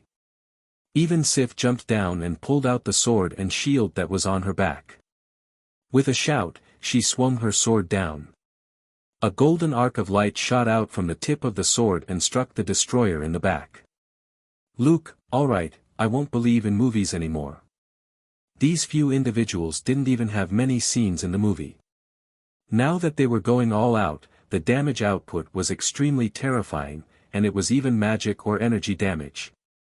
There was only one truth: the budget for special effects wasn't enough. That was why this bunch were so third-rate in the movies, and their weapons were no different to what could be found on Earth. Based on what Luke had seen so far, he would be at a disadvantage if he fought them with his 40 strength and 20 dexterity. Of course, that was only limited to head-on battles with cold weapons. What Luke was truly good at wasn't brute force, but a typical attack combo. Although these people had fierce combat power, there was a clear division of labor. Sif had both strength and agility, and balanced attack and defense. She was the stable type, with excellent technique. The man with the rapier, Fandral, was clearly the agile type, with great skill and speed. Hogun with the flail and Volstagg with the great axe were of the strong output type. But Hogun was more selective in skill and timing when he attacked, while Volstagg's great axe was just mindless hacking. Besieged by the 4, countless sparks immediately burst out of the destroyer's body, and there was the shriek of metal colliding. It was over. Luke shook his head as he looked at the screen. The battle had only just begun. Apart from Sif's first attack, these subsequent attacks didn't even break the destroyer's armor.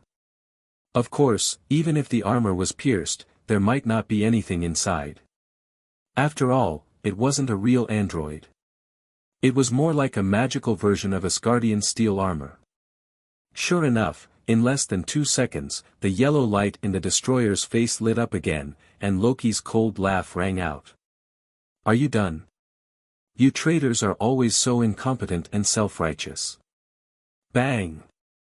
A yellow light beam shot out. Fandrel's expression changed, and he retreated behind a nearby cement block. A large hole appeared in the cement block, revealing the steel bars and steel plates mixed within. Loki snorted unhappily. That's all you can do? That'll only make your death more painful. The destroyer's body twisted and grew taller. It slowly pulled out the spear, which was the main thing keeping it pinned down. Then, under Loki's control, it spun as it charged forward, its two palms swinging out at Volstagg and Hogun. Clang! Bang! Volstagg was once again sent flying dozens of meters by a swat from the destroyer, landing on the edge of the cement maze. Hogun decisively let go when the head of his flail was caught and he was spun around, but he was still thrown dozens of meters away. At that moment, the destroyer's head lit up again as it turned toward Sif, who was backing away quickly. Sif yelled a curse inwardly. Regardless of whether the laser beam hit her or not, the destroyer had made it impossible for her three companions to return in a short period of time. She would have to bear the full brunt alone. She had no choice but to hold on. She gritted her teeth and raised the shield in her left hand to cover her upper body. Boom! Duong! Suddenly, Sif's extraordinary vision caught sight of a sharp, thin steel bar flying rapidly to strike the side of the destroyer's head. There was a short but extremely unpleasant sound of metal colliding, which only forced the destroyer's head back less than 5 centimeters. However, the beam it shot out missed its target. Sif exulted and darted back into the concrete maze to buy herself time. She believed that the Warriors 3 would be back soon to back her up. Furthermore, the destroyer's light beam attack needed to power up. She just needed to dodge any physical attacks in those 2 seconds. In Asgard, Loki, who was sitting on the throne, was stunned. What was that? He had never seen anything like it, since from memory, he had never heard of anything that could harm the skin of the destroyer. Frowning, he activated the destroyer's detection system, and immediately saw, dozens of meters away, an overturned pickup truck. He had never paid much attention to Midgardian technology, but looking at the pickup that was practically falling apart, with broken parts and its 4 tilted wheels, it looked like it had self-destructed. I haven't even used any strength and you're already done for. What kind of operation is this? Loki felt it was a little ridiculous. What he didn't know was that this was just a small once-off tool that Luke was using as a test. The pickup had immediately been knocked back by the recoil. Loki sensed that there was no one near the car. Remote control. Frowning, he expanded his detection range, and found a second, intact pickup a few hundred meters away, along with a man sitting in it. Then, he stopped paying attention to this human. An ordinary person from Midgard.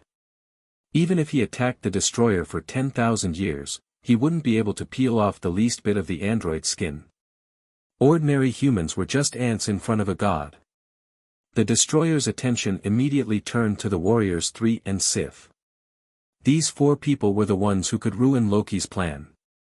Luke shook his head and looked at the mark on the side of the destroyer's head.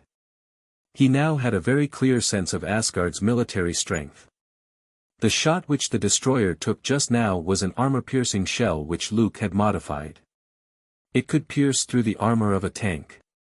However, when it hit the destroyer's head, it only made his head move a few centimeters. The destroyer wasn't hurt at all. Thinking about how Odin had thrown this thing into the treasure vault as a guard, there was no doubt about its strength. Ordinary Earth firearms would have the same effect on the destroyer as a primitive man smashing an armored car with a wooden stick. The difference in strength was too great. I should try those less scientific methods. Luke thought to himself as he rubbed the steering wheel and the button to fire. On the battlefield, the Warriors 3 and Sif regrouped, and began their attack. This time, however, Loki stopped playing around so much. Operating the destroyer, he suppressed them in less than 10 seconds. By the time the bearded Volstagg was once again sent flying by a slap across the face from the destroyer, and Fandral, the man with the rapier, was once again forced back by the light beam, the remaining Sif and Hogan were under a lot more pressure. Thor was beside himself, and he roared and tried to rush forward, but Volstagg crashed into him from the side and they rolled together. Loki smirked and muttered to himself, this is for pushing me around in the past. Loki wasn't in a hurry to kill Thor. Simply getting rid of Thor didn't suit his taste. He wanted to knock Thor's comrades around in front of him, and let him taste the pain. Loki had a lot of grievances against his foolish brother.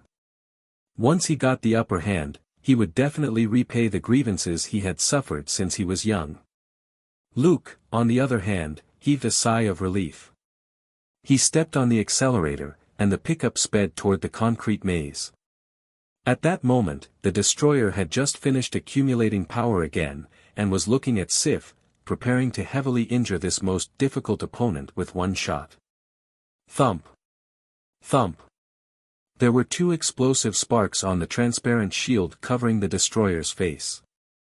Bright yellow light suddenly flickered, and the beam's launch was interrupted for one instant. Bang! The laser beam brushed past Sif's back and blasted a concrete block, creating a huge hole in it. Loki was taken aback. What the hell? The destroyer had been attacked by something, and it actually affected the light beam? Although it was indeed easier to interrupt the light beam when it was powering up, that was only relative. Without elite combat generals like Sif and the Warriors 3, who had special magic weapons from Asgard and powerful skills, there was no way to interrupt the light beam as it powered up. Just like with the armor-piercing shell just now, the destroyer's head had only been moved a few centimeters, and the normal launch of the laser beam hadn't been affected. The destroyer quickly turned its attention to a pickup truck that had suddenly joined the battlefield. Loki frowned. Is this some kind of magic weapon? Or an intergalactic weapon? For a time, Asgard's second prince had a lot of doubts about this modified Earth M242, commonly known as the Viper 25mm machine gun. But he immediately dismissed his doubts. No matter what kind of weapon it was only a small hindrance. It was far inferior to the weapons of the Warriors 3 and Sif. As for the little fly stirring up trouble, he just needed to direct the destroyer to launch a light beam, and the world would be peace. It wasn't peaceful yet? Loki froze again. Almost at the same moment that the destroyer fired the laser beam, the pickup truck, which was not particularly fast, also swung around to put a concrete block between them. The laser beam only blasted a deep hole in the concrete block. The pickup truck was still happily driving along the cement road outside. Luke's voice even rang out over the loudspeakers. Take him down. What are you waiting for? That was right, the strange entrance of the young detective on the battlefield made everyone present feel extremely out of sorts. It was like an ant jumping out in the middle of a fight between humans to punch one in the face. It was a very peculiar scene. They weren't discriminating against Earth, but it was the truth.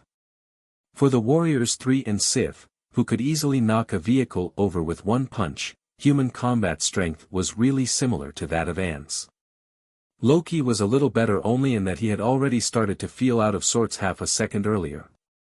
As the destroyer fired at the pickup, the Warriors 3 and Sif immediately came back to their senses at Luke's reminder over the loudspeakers, and attacked again. It was rare for an ant to upset things, but they definitely couldn't count on the ant to bite a person to death. That would be much harder than one of them taking on the destroyer single-handedly. Loki, however, chuckled disdainfully. The little bug is pretty lively, he muttered. The destroyer ignored Luke's pickup and the 25mm Viper in the back. This thing was like a mosquito against the destroyer.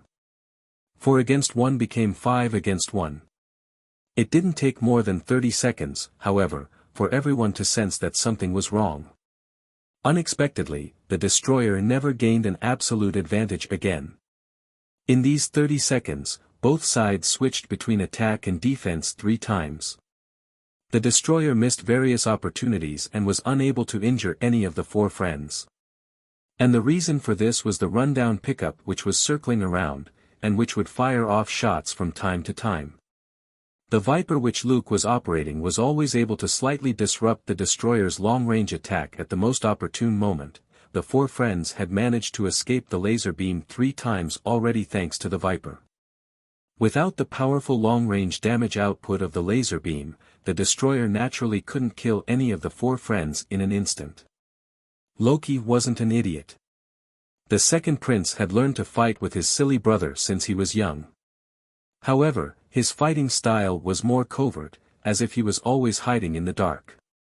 But he often followed Thor to battle, and after hundreds or thousands of years, he had an eye for battle tactics. The small bug on the periphery actually wasn't a mosquito, but a flea which made a person itch, and always at the most crucial moment. It wasn't strong, but it interfered tremendously with attacks. Then, I'll kill you. Loki's eyes flashed with a cold light at being humiliated by an ordinary person. No. This guy wasn't ordinary. An ordinary person didn't have the qualifications to make a god feel itchy, so this was an extraordinary human being. Hence, it wouldn't be over the top for him to make a move. As if. Loki flew into a rage out of humiliation. The destroyer waved its hands under his control, forcing the warriors 3 back. The destroyer's huge body turned nimbly, both hands covering its face as the light cannon started to power up once more. Loki had learned his lesson. He wouldn't give the little bug any chance to stop the laser beam. Luke was alarmed. With a combo of mental communication, quick reflex, and 40 mental strength, he now had a pretty acute ability to sense danger. In the face of an attack or intent that was a strong threat to him, his brain would reflexively send out a warning. In the face of imminent danger, Luke remained calm. The pickup made a sharp U-turn. The destroyer moved its hands away, and the beam shot out. Bang! Crash! Concrete once again cracked and a huge hole was created. However, the tail end of the laser beam brushed past the tail end of the pickup as both shot in opposite directions. Loki, are you kidding me? This ancient vehicle can actually be used like this? He didn't know that this thing could climb mountains and cross peaks, and even jump onto trains. Paired with Luke's elementary driving, while the modified car wasn't fast, it was extremely agile. Loki had clearly miscalculated with this attack, but he didn't give up, and was going to send the laser sweeping back to catch up to the pickup. However, Sif and Volstagg seized the moment to launch another powerful attack. With a crunch, one of the destroyer's legs was swept up by the huge axe, and its body leaned back. Sif's strong and slender body leaped lightly, and she stabbed the most formidable, divine weapon, spear at the destroyer's face again with all her strength. Poochie! The tip of the spear, which glowed with golden light, pierced through the transparent shield like jello, and pinned the destroyer to the ground a second time.